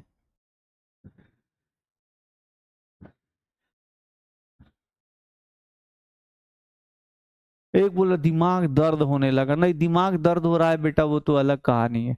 दिमाग होना भी तो चाहिए ना पहले दर्द होने के लिए। दिमाग मत बोलो, बोलो कि हाँ भगवान ने ऊपर का स्केलेटन दिया उसमें दर्द हो रहा है। मतलब एक बात बता, बोला दिमाग दर्द हो गया। अरे भाई तुझे अगर ये वॉल्यूम माइनस करने नहीं आ रहा तो यार अब हाँ कैसे चलेगी दुनिया। दिमाग में मतलब बीच में बता, अब कोई बोले कि अभी बोल, अब तो मुझे डाउट ही लग रहा है कि ये सब कैसे कर रहे होंगे। हाँ एरिया और कैसे निकालेंगे, वर्क डन। मेरे पढ़ने वालों, हाँ पढ़ के आओ, सच बता रहा हूं अगले हफ्ते तो और नहीं समझ में आएगा, अगले हफ्ते तो सब उड़ जाएगा ऊपर से। अभी 2 5 फंक्शन पढ़ा रहा हूं, पहला कल हीट पढ़ाया आज वर्क पढ़ाया, पहला हीट पढ़ाया आज वर्क पढ़ाया। अगर उन्हीं दोनों में दिमाग का हाँ सर। एक बोल रहा है 300 का क्या, 300 से मल्टीप्लाई करना बाकी रह गया। ओ भाई मारो मुझे, 300 केल्विन तो यूज ही नहीं किया हमने। कहां से आते हैं ऐसे लोग। अरे ऐसे ही टेम्परेचर ऐसे ही दिया है उसकी मर्जी है, वो लिख सकता है यहां पर इस क्वेश्चन में आगे लिख दे कि मोदी जी प्रधानमंत्री है इस देश के, तो क्या फर्क पड़ जाएगा, उसको भी लेना पड़ेगा क्या। 300 केल्विन नहीं लिया सर आपने, तो जबरदस्ती मल्टीप्लाई करा दे। मतलब फॉर्मूला एक आज कोई पूछेगा तो तुमसे कोई पूछे, घर वाले पूछे बेटा क्या हुआ क्या पढ़ा, सर 2 फॉर्म, पापा 2 चीज पढ़ी है, क्या वर्क डन पढ़ा है -P delta we, work done पढ़ा है area under PV curve, sir area work done by the system, 2 चीज पढ़ी है सर। उसी में ना दिमाग सर जो है ना बहुत मुश्किल हो जाता है सर। सर ऐसा बात मतलब क्या बोले सर, आप समझ नहीं रहे। बचपन से कंजर्व करके लाए दिमाग, इतना दिमाग को प्रिजर्व किया हमने, आप लोग लगे पड़े हैं दिमाग यूज करवाने में। हैं ऐसे थोड़ा ही ना होता है, दिमाग ऐसे यूज करवाइएगा। बताइए कभी क्वेश्चन करवा दे रहे, कभी कहीं जीरो हो जा रहा है, जब जीरो हो रहा है तो दे क्यों रहे हैं इसको, हटा देते इसको। गुस्सा आ रहा है सर, जब जीरो हो रहा है तो क्यों दे रही है सब, सीधा हटा दिया कीजिए। हाँ कभी कुछ करवा रहे कभी कुछ करवा रहे हैं, सर आ नहीं रहा। हमने साइंस लिया था, मजे साइंस ले रही है, चलो कोई दिक्कत।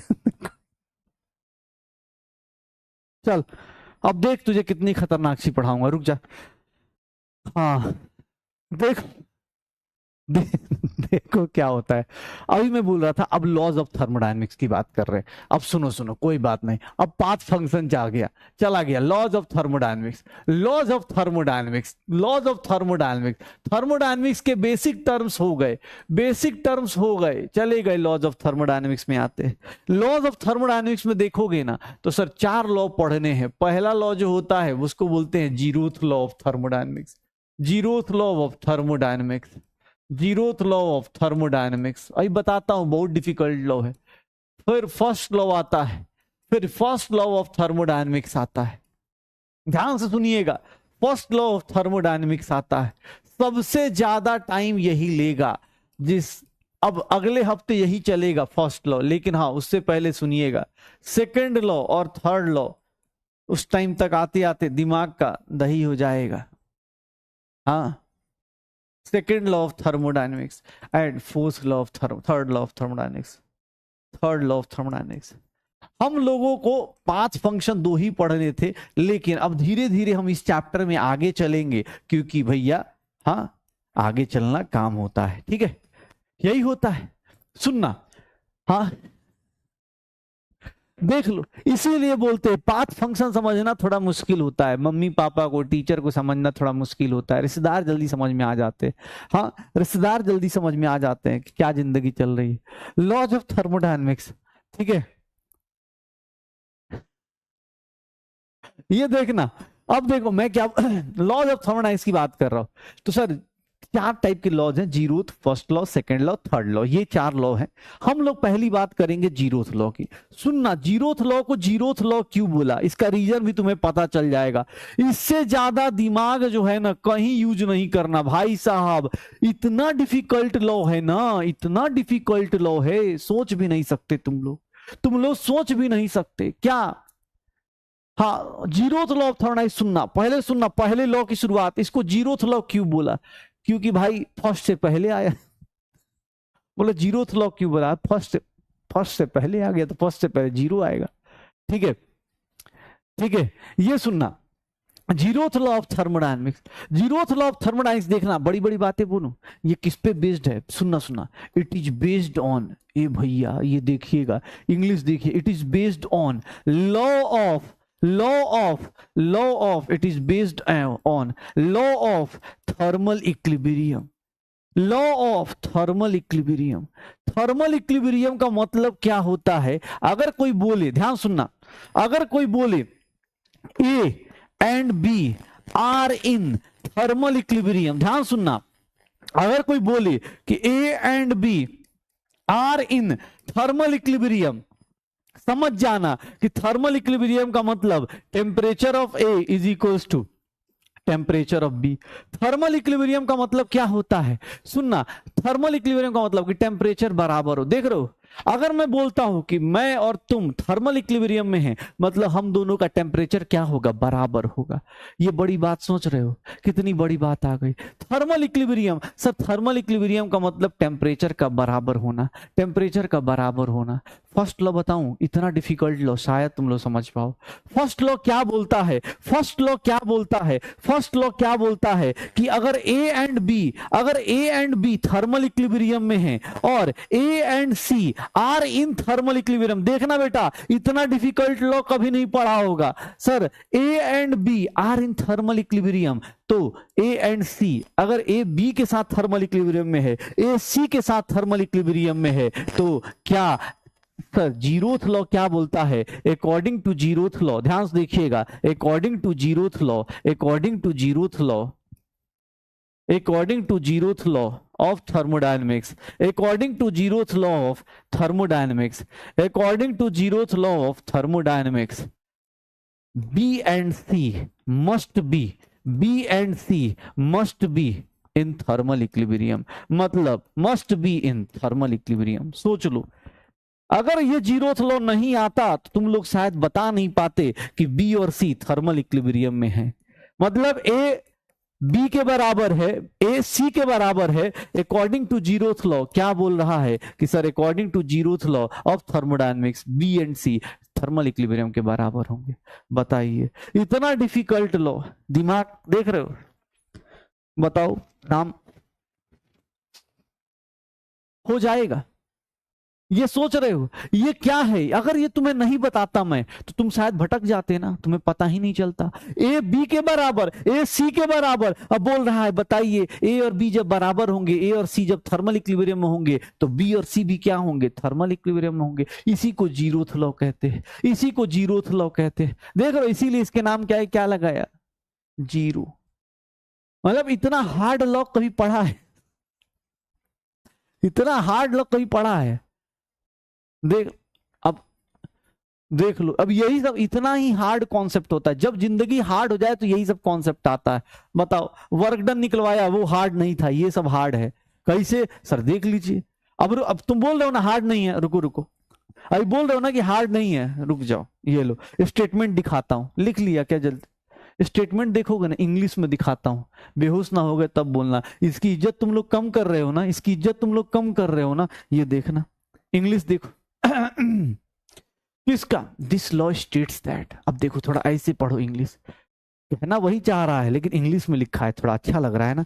पढ़ के देखो क्या लिख रहा है, देखो इंग्लिश में कैसी बातें कर रहा है। देख रहे हो, उसी बात को लिखने का तरीका। Two objects at different temperatures in thermal contact with each other tends to move toward the same temperature. मतलब दो लोग अलग अलग टेम्परेचर के होते, जब मूव करते तो एक ही जगह जाते हैं। ये देखना, when two bodies A and B have equality of temperature with a third body C, then in turn have equality of temperature with each other. ओ भाई साहब, मतलब सोच रहे हो, अगर मैं ऐसा पिक्चर बना दूं इतना खतरनाक सा कि देखिएगा, ये जो ए है बी के साथ, ए सी के साथ अगर थर्मल इक्विलिब्रियम में है, temperature of A is equals to temperature of B, temperature of A is equals to temperature of C, तो according to zeroth law temperature of B is equals to temperature of C होता है। सोच रहे हो, English देख रहे हो, English. अब लिखने का मतलब ऐसा नहीं पूरा लाइन बाई लाइन लिख रहे हो, बस मीनिंग पता होना चाहिए कि ये लॉ क्या कहता है। जब भी कोई दो अलग अलग टेम्परेचर की बॉडी होगी ना, तो जब भी ऑब्वियस है आप टेम्परेचर को क्या करते हो? मेंटेन करते हो। कल हमने पढ़ा था हीट तब तक फ्लो करता है जब तक टेम्परेचर बराबर ना हो जाए, तब तक टेम्परेचर बराबर ना हो जाए। हो जाएगा। सोच रहे हो, इतना जिंदगी में इतना डिफिकल्ट लॉ शायद ही तुम्हें मिला हो, शायद ही तुम्हें मिला हो। इतना डिफिकल्ट लॉ कभी मिल सकता है? ए बी सी, हाँ नहीं बताते, नहीं पढ़ाते हो महानुभाव जी जिन्होंने जीरोथ लॉ दिया, तो कैसे जिंदगी चलती? हम लोग समझ ही नहीं पाते इस बात को, हम लोग कभी समझ ही नहीं पाते, इतनी गहरी बात नहीं समझ में आती। हाँ इतनी गहरी, अरे तभी तो हमें एक बात बताओ, तुम्हें कौन सी बातें जल्दी समझ में आती हैं? किसी से पूछ लो, तो आधे से ज्यादा लोगों को पूछ लो पानी का कलर क्या होता है, बोलेंगे ब्लू। किसने बोला? माननीय योयो हनी सिंह ने। हाँ भाई, पानी कलरलेस होता है। आधे से ज्यादा लोगों को लगता होगा कि पानी ब्लू होता है। क्यों? क्योंकि गाना सुन रहे हैं, ब्लू है पानी पानी पानी पानी, ऐसे ही चल रहा है। हाँ, आधे से ज्यादा लोगों का लगता होगा कि पानी तो ब्लू ही होता है। कहीं कोई इंटरव्यू में खड़ा करके पूछ देना पूरे क्लास में कि खड़े हो जाओ बताओ पानी का कलर क्या होता है? ब्लू। किसने बोला? हनी सिंह ने। हाँ भाई, पानी कलरलेस होता है। ये जो मधु सिंह के चक्कर में मत जाइए, मधु सिंह जो है वो निकल गए, आप उसके चक्कर में मत जाइएगा कि हाँ पानी का कलर कोई पूछे ब्लू होता है। ठीक है, हाँ पता चला गाना गा रहे हैं, टीचर पूछ रहा है कौन सा एक था ना कि मैं खड़ा रहा धरती चलने लगी, क्या ये देखो प्यार है।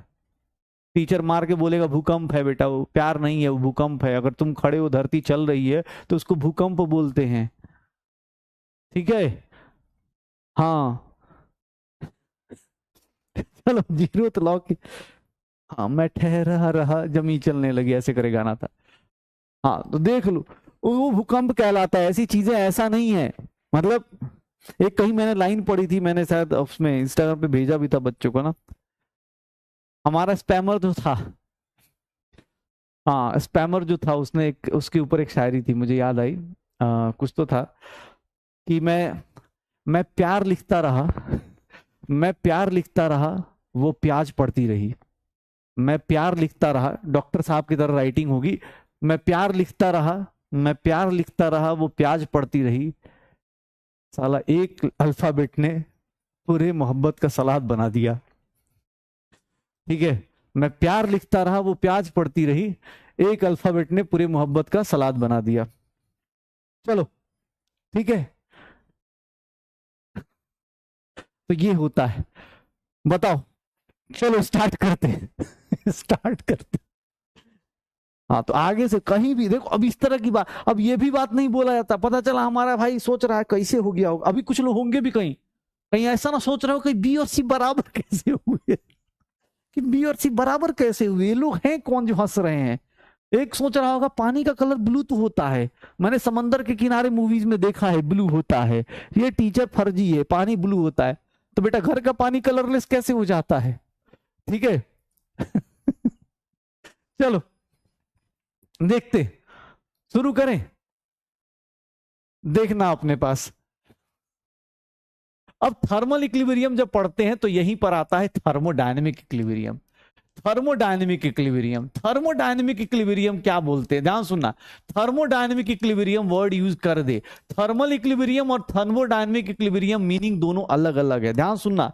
ये दोनों का अपना अपना, थर्मल इक्विलिब्रियम अलग होता है, थर्मोडायनेमिक इक्विलिब्रियम अलग होता है। ठीक है, ध्यान सुनना। थर्मोडायनेमिक इक्विलिब्रियम क्या होता है?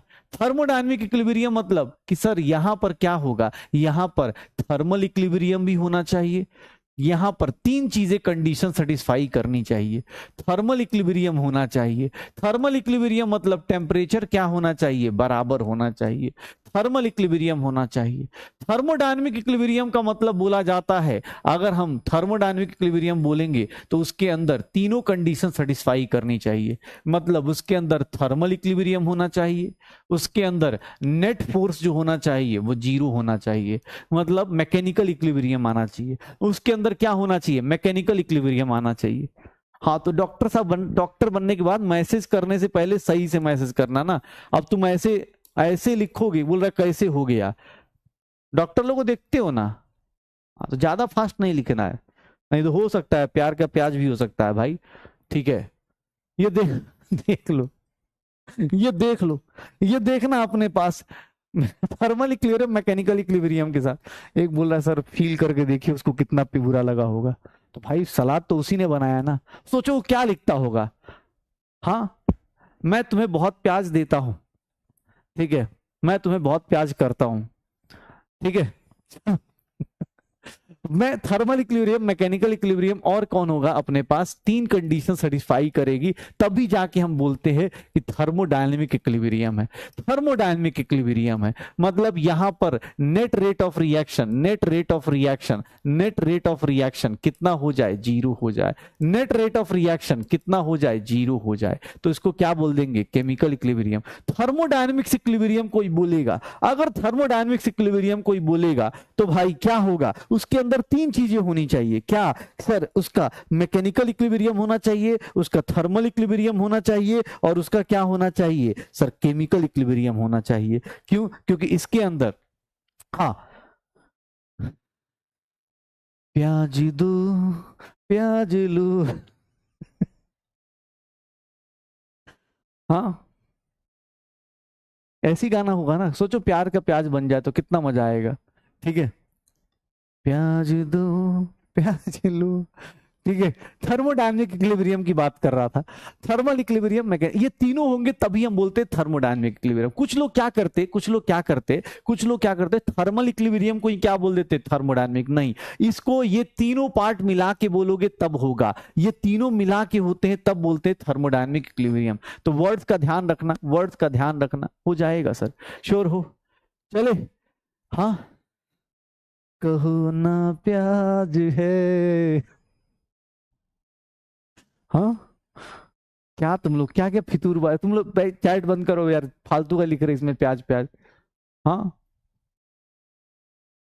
हमें तुमसे प्याज है, हमारा प्याज आपके पास हमारे दिल में प्याज रहता है। चलो शुरू करते। हाँ, घर पे जाके आज यही कंपटीशन खेलना, मेरा नाम नहीं लेना, हाँ ठीक है, बोलना कि चलो आज से गाने को प्यार में प्याज में कन्वर्ट करते हैं। ठीक है, पहली पहली बार प्याज किया है स्टार्ट करें, इंटरनल एनर्जी, अंदर की एनर्जी निकालते हैं भाई। इंटरनल एनर्जी देखो, वर्क हो गया, हमने जीरोथ लॉ पढ़ लिया, नाम का लॉ था, कहने का लॉ था। बाकी अब देखो अंदर की एनर्जी, अंदर की एनर्जी क्या होती है, अंदर की एनर्जी क्या होती है, ध्यान सुनना। इंटरनल एनर्जी यू या ई से रिप्रेजेंट करते हैं, इसको यू या फिर ई से रिप्रेजेंट किया जाता है, दोनों तरीके से रिप्रेजेंट किया जा सकता है। इंटरनल एनर्जी का मतलब क्या होगा, इंटरनल एनर्जी का मतलब क्या होगा कि सर इंटरनल एनर्जी किसको बोलेंगे, sum of all types of energy. अंदर की एनर्जी क्या होगी, sum of all types of energy, energy sum of all types of energies present in the system. System के अंदर जितना भी टाइप का एनर्जी है सबको जोड़ दो, सबको जोड़ दो, क्या हो जाएगा, उसी को क्या बोलेंगे, इंटरनल एनर्जी बोलेंगे। कोई बोले इंटरनल एनर्जी बताओ, इंटरनल एनर्जी ऑफ सिस्टम बताओ, तो इंटरनल एनर्जी किसके बराबर हो जाएगा, जितने टाइप की एनर्जी तुम्हें पता हो, जितने टाइप की एनर्जी तुम्हें पता हो सब लिख दो। कितने टाइप की पता है, चलो स्टार्ट करते हैं। पोटेंशियल एनर्जी पता है, काइनेटिक एनर्जी पता है, काइनेटिक एनर्जी पता है, काइनेटिक एनर्जी पता है, रोटेशनल एनर्जी पता है, रोटेशनल एनर्जी पता है। अब ऐसे करके एनर्जी लिखते चले जाओ। वाइब्रेशनल एनर्जी पता है, वाइब्रेशनल एनर्जी पता है। अब ऐसे एनर्जी ऐड करते चले जाइए। सर इलेक्ट्रॉनिक एनर्जी पता है, न्यूक्लियर एनर्जी पता। अब इतना एनर्जी हो जाएगा ना, इतनी एनर्जी हो जाएगी, डैश डैश डैश डैश कर देते हैं। अब भाई कितना लिखेंगे। इंटरनल एनर्जी कोई बोलेगा तो भैया इन सब का सम कर दो, इंटरनल एनर्जी हो जाएगी। इंटरनल एनर्जी किसको बोलेंगे भाई, सबका, जितने भी टाइप की एनर्जी है ना, जितने भी पॉसिबल टाइप की एनर्जी है उन सबको जोड़ दो, चाहे वो काइनेटिक हो, चाहे पोटेंशियल हो, वाइब्रेशनल हो, रोटेशनल हो, मतलब थर्मल हो, कोई भी एनर्जी हो, जो याद आए सब जोड़ देना।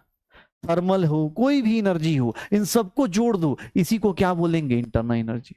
क्या लगता है इसकी एग्जैक्ट वैल्यू निकाल सकते हो, क्या लगता है इंटरनल एनर्जी की एग्जैक्ट वैल्यू निकल के आएगी क्या, तुम्हें क्या लगता है बताओ, क्या बोल सकता हूं मैं, ये लाइन सही लिख रहा हूं, exact value of, exact value of internal energy, exact value of internal energy can not be calculated. भाई कैसे कैलकुलेट करोगे, अब मैं बोलूं मेरे अंदर की सारी इंटरनल एनर्जी ऐड कर दो, जब मैं बोल रहा हूं तब भी कुछ ना कुछ एनर्जी निकाल ही रहा हूं, बोल रहा हूं तब भी कुछ ना कुछ एनर्जी निकल रही है, हाथ ऐसे कर रहा हूं तो कुछ एनर्जी है, तो सर एग्जैक्ट वैल्यू तो नहीं निकल के आएगी, एग्जैक्ट वैल्यू तो नहीं निकल के आएगी, एग्जैक्ट वैल्यू नहीं निकल के आएगी।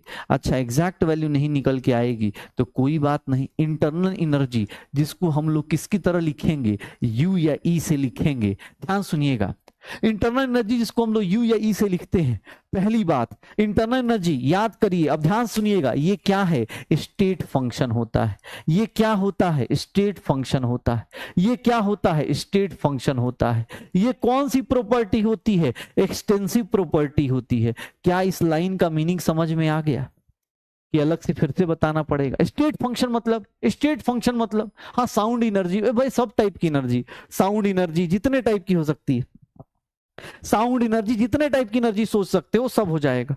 सर ये पाथ इंडिपेंडेंट होता है, ये सब बातें आ रही याद कि ये भी गया जीरोथ लॉ की तरह कि सर हाँ पाथ इंडिपेंडेंट होता है, स्टेट फंक्शन होता है, ठीक है स्टेट फंक्शन होता है, पाथ इंडिपेंडेंट होता है, पाथ इंडिपेंडेंट होगा। इंटरनल एनर्जी जो होगी, अगर मैं लिखूं, ध्यान सुनिएगा, चलिए मुझे आंसर बताइए, in a cyclic process, in a cyclic process change in internal energy, change in internal energy किसके बराबर होगा, इसको क्या बोलेंगे, चेंज इन इंटरनल एनर्जी ना, चेंज इन इंटरनल एनर्जी,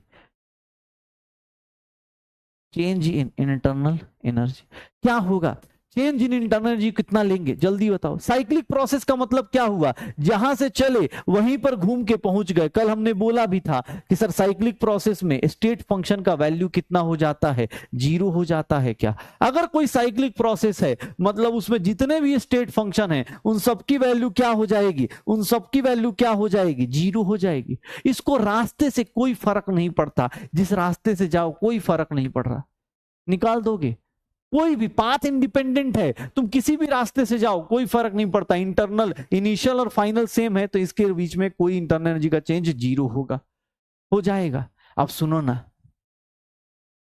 हो जाएगा, डन, पक्का, हाँ अब हार्ड क्वेश्चन दे दूं, देखो थोड़ा सा पढ़ा के हार्ड क्वेश्चन ये लो। भाई साहब बड़ा लंबा क्वेश्चन है यार इतना डिफिकल्ट क्वेश्चन तो मैं कभी ना कर पाऊं, इतना लंबा क्वेश्चन तो सर मैं देखते ही छोड़ देता हूं। क्या बोल रहा है, अगर आप ए से बी जा रहे हैं, ध्यान सुनिएगा, आप ए से बी जा रहे हैं, वो रिवर्सिबल पाथ से जा रहे हैं, देखिएगा इंग्लिश देखिएगा, रिवर्सिबल पाथ से जा रहे हैं। ए से बी आप रिवर्सिबल पाथ से जा रहे हैं, बी से ए आप उल्टा आ रहे हैं, इरिवर्सिबल पाथ से आ रहे हैं। अगर ऐसे मूव कर रहे हैं, अब सर रिवर्सिबल का मीनिंग नहीं पता, इरिवर्सिबल कोई मतलब नहीं। वो बोल रहा है ए से बी जाइए, बी से ए आइए। अगर इसी रास्ते पे आगे पीछे जा रहे हैं, आ रहे हैं, चेंज इन इंटरनल एनर्जी बताएंगे, कौन सा ऑप्शन मैच करेगा, कौन सा ऑप्शन मैच करेगा, जाते टाइम और आते टाइम क्या होगा, इंटरनल एनर्जी का चेंज कितना होगा, नेट चेंज कितने का आएगा, इंटरनल एनर्जी में कोई चेंज आएगा या नहीं आएगा, कितना चेंज आएगा, क्या आएगा, कितना आ जाएगा, कितना आ जाएगा, हो जाएगा,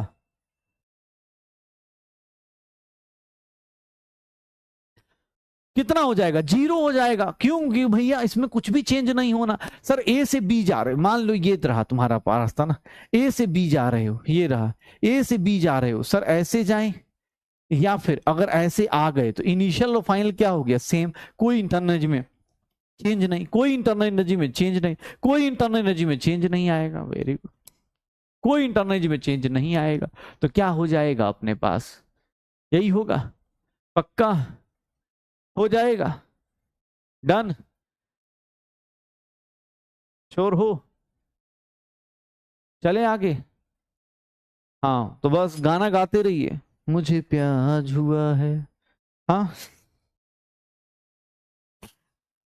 कोई बोले, बस याद रखना, हाँ कोई भी बोले तो आज से अब गाना अंदर ही अंदर, अपना गाना, हमें गाना हम खुद बना सकते हैं, हम खुद लिरिकिस्ट हैं, ठीक है, हम लोग खुद ही अपने आप में लिरिकिस्ट हैं, और क्या, हम लोगों को कोई पूछेगा, हम साइंस वाले हैं यार, हम कुछ भी कर सकते हैं, ठीक है। हम देख रहे हो यहां से यहां जा रहे हैं, यहां से यहां आ रहे हैं, बोल रहे कुछ भी चेंज नहीं हुआ, हमारी मर्जी, माई लाइफ माई रूल्स, ठीक है ध्यान सुनना, जीरोथ लॉ था बहुत हार्ड, जीरोथ लॉ देखा कितना हार्ड था भाई साहब, जीरोथ लॉ बहुत हार्ड था। अब सुन लो, अरे हाँ हाँ बस बस, ज्यादा नहीं, ज्यादा, हाँ ज्यादा तोतला भी नहीं बोलना है भाई, दिक्कत हो जाएगी, हमेशा यही नहीं बोलना है मुझे प्याज हुआ है, ठीक है, दिक्कत होता है। हाँ बहुत बढ़िया, आई प्याज यू, बहुत बढ़िया, पहला पहला प्याज हुआ है, बहुत बढ़िया। हाँ कहो ना प्याज है, ऐसे करके बनाते रहो, ठीक है, कभी आलू कभी प्याज देख, चल क्वेश्चन है, सुन लो भाई, बहुत डिफिकल्ट चीज बता दूंगा, अभी बेहोश हो जाओगे तुम लोग, इतना डिफिकल्ट चीज, फर्स्ट लॉ पढ़ना है, रुको अभी कहानी सुन लो, कहानी सुन लो फिर देखना आगे क्या मजा आता है। देखो मैंने बताया था जीरोथ लॉ, जीरोथ लॉ के बाद अब आता है फर्स्ट लॉ, फर्स्ट लॉ सुनना भाई साहब, स्टेटमेंट सुनना क्या बोल रहा है फर्स्ट लॉ, देखोगे बेहोश हो जाओगे। देख लो, मैं क्लिक करूं कि ना करूं, देख लो, क्लिक करूं, ये लो भाई साहब, ना ना ना ना, ये इतना डिफिकल्ट फर्स्ट लॉ की लाइन सुनना, it is based on law of conservation of energy. Oh my God, law of conservation of energy, ये गिवन बाई हमारे काम का नहीं है, कोई दिक्कत नहीं। ये देखिएगा, इसके स्टेटमेंट पढ़िएगा भाई साहब, ये स्टेटमेंट पढ़िए, ये स्टेटमेंट पढ़िए, ये स्टेटमेंट पढ़िए, क्या स्टेटमेंट लिखा है, वाह क्या स्टेटमेंट लिखा है, क्या क्या स्टेटमेंट लिखा है, देखना ध्यान से, इतना खतरनाक स्टेटमेंट, बस मजाक उड़ा दो इस स्टेटमेंट का, बचपन से पढ़ते आ रहे हैं कि एनर्जी हमेशा कंजर्व रहेगी, देखो कितनी बड़ी स्टेटमेंट लिखी, energy can neither be created nor be destroyed, it can be change to another. भाई साहब अगर मैं नहीं बताता तुम तो भाई कल, हाँ तुम तो बेहोश हो जाते। Total energy of the universe is constant, total energy of the universe is constant, ठीक है, total energy of the universe is constant, total energy of an isolated system remains constant from, देख रहे हो ये सब लाइंस, ये वही वाले बच्चे हैं जिनको बोला जाए कि इन्वायरमेंट के ऊपर लेसन लिखो, इन्वायरमेंट के ऊपर 10 लाइन का एस्से लिखो, 20 लाइन का, तो वो लिखते नहीं है कि environment is very important for us, our life do not exist without environment, environment plays an important role in our life, without environment we cannot survive। environment के ऊपर लिखना था, वो environment पे 4 लाइन ऐसे लिखते हैं, वही वाली बात है। क्या बोल रहा है first law, energy can neither be created nor be destroyed, total energy remains. भाई बात तो एक ही कह रहा है ना, तू कहना तो यही चाह रहा है और कुछ नहीं, यही तो कहना चाह रहा है ना, और क्या। अरे कहना यही चाह रहे हो भाई, यही तो स्टेटमेंट तुम्हारा है कि भैया ये करना है, मुझे क्या करना है। ये देखो कितने लोगों ने दिया, रॉबर्ट मेयर और हेल्बर्ट, 2 लोग मिलके ये बात बोल रहे हैं। हम लोग यहाँ आता, हमारा गजोधर भी बोल देगा, हाँ प्याज खाते खाते बोल देगा ये लाइन तो कोई भी बोल देगा कि एनर्जी हमेशा क्या रहती है, कंजर्व रहती है। एनर्जी हमेशा क्या रहती है, कंजर्व रहती है, यही होता है। अब सुनना, इसी को मैथमेटिकली कैसे एक्सप्लेन करते हैं, ध्यान सुनना। मैथमेटिकली अब ध्यान सुनना, मैथमेटिकली फर्स्ट लॉ कैसे एक्सप्लेन होता है। Mathematically first law of thermodynamics is written as. Mathematically वो तो चलो इंग्लिश की बात थी, फर्स्ट लॉ ऑफ थर्मोडायनेमिक्स कैसे लिखते हैं अकॉर्डिंग टू मैथमेटिक्स, क्या लिखा जाता है, ध्यान। अरे लिख लेना, 2 लाइन का चीज है, बस लिख लेना। ये देखो, according to thermodynamics first law of thermodynamics को मैथमेटिकली कैसे लिखते हैं। इनके हिसाब से क्या बोला गया कि एनर्जी के अंदर चेंज नहीं होगा, तो भैया तुम्हारा जो इंटरनल एनर्जी चेंज होगा, तुम्हारी अंदर की जो आत्मा काम करती है वो कैसे काम करती है, उसका 2 ही तरीका है। ये 2 पाथ फंक्शन मिलके ये क्या, 2 पाथ फंक्शन मिलके एक स्टेट फंक्शन में कन्वर्ट हो जाए। देख लो sir, internal energy, change in internal energy, ध्यान सुनना, मैथमेटिकल फॉर्मूला क्या है, चेंज इन इंटरनल एनर्जी। जो इंटरनल एनर्जी में चेंज आएगा वो किसके कारण आएगा, change in internal energy is due to sir heat and work. बस याद रखना इस क्वेश्चन को, इस फॉर्मूले को यूज करने से पहले एक स्ट्रिक्ट लिख देता हूं। स्ट्रिक्टली यहां पर क्या फॉलो करना है, स्ट्रिक्टली फॉलो साइन कन्वेंशन। अगर तुमने साइन कन्वेंशन फॉलो नहीं किया तो भैया याद रखिएगा फर्स्ट लॉ ऑफ थर्मोडायनेमिक्स आपका पूरा का पूरा बर्बाद हो जाएगा। इन दोनों को, हीट और वर्क को, 2 पाथ फंक्शन को जोड़ दो, इन दोनों पाथ फंक्शन का सम क्या दे देगा, इंटरनल एनर्जी का चेंज। अंदर का एनर्जी कब चेंज होगा, जब हीट और वर्क डन अपना चेंज होगा। श्योर हो तो मैथमेटिकली ये हमारा स्टेटमेंट होगा। फर्स्ट लॉ ऑफ थर्मोडायनेमिक्स को हम ऐसे लिख सकते हैं, डेल्टा यू क्या हो जाएगा, क्यू प्लस डब्ल्यू हो जाएगा, डेल्टा यू क्या हो जाएगा, क्यू प्लस डब्ल्यू हो जाएगा। स्ट्रिक्टली फॉलो साइन कन्वेंशन, ये हम लोगों को फॉलो करना होता है। स्ट्रिक्टली हमें ये चीज याद रखिएगा। साइन कन्वेंशन क्या था, साइन कन्वेंशन याद है कि गया, work done by the system, work done on the system, heat given to the system, heat released by the system. मैं बस लिख देता हूं, हो गया। हीट, एक बार हमारा काम है पैसे लिए क्या सर, आप पढ़ाइए ना, बार बार लिखिए, हम थोड़े ही ना सोचेंगे, हमें थोड़े ना रिवाइज करना है। Heat released by system, heat released by system, ये क्या हो जाएगा, ये निगेटिव हो जाएगा। और वर्क का साइन कन्वेंशन क्या था, work done by the system, work done by the system, ये क्या लेंगे, निगेटिव लेंगे। और work done on the system क्या लेंगे, work done on the system हम लोग क्या लेते हैं, पॉजिटिव लेते हैं, यही होगा। Work done on the system क्या लेते हैं, पॉजिटिव लेते हैं। तो ये साइन कन्वेंशन जरूर फॉलो कीजिएगा, ये साइन कन्वेंशन जरूर फॉलो कीजिएगा, नहीं तो दिक्कत आ जाएगी।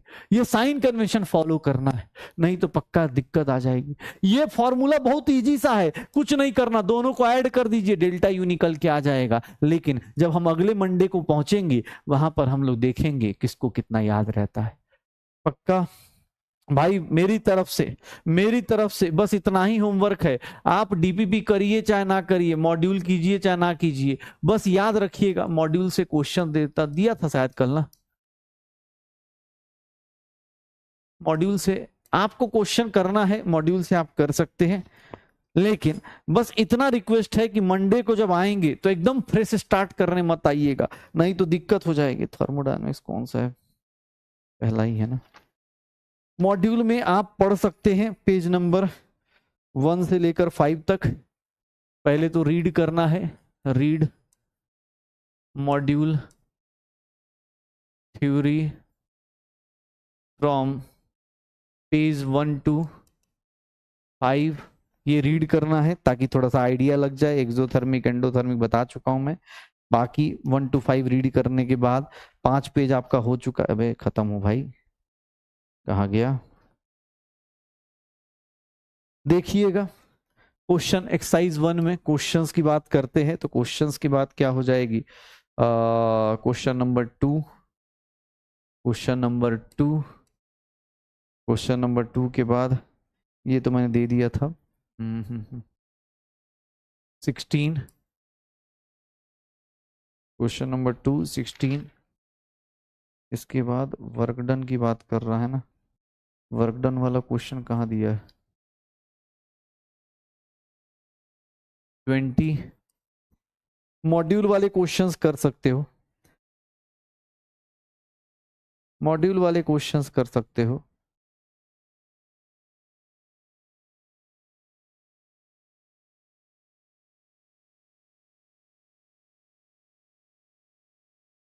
अभी थोड़ा सा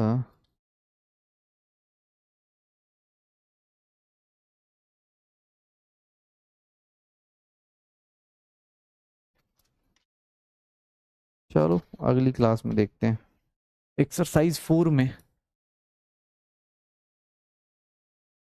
एक्सरसाइज 4 में लिख देता हूं। एक्सरसाइज 4 में क्वेश्चन नंबर 2, क्वेश्चन नंबर 2,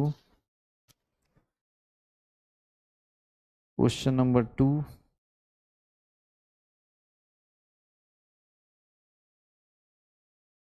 9, हाँ 9,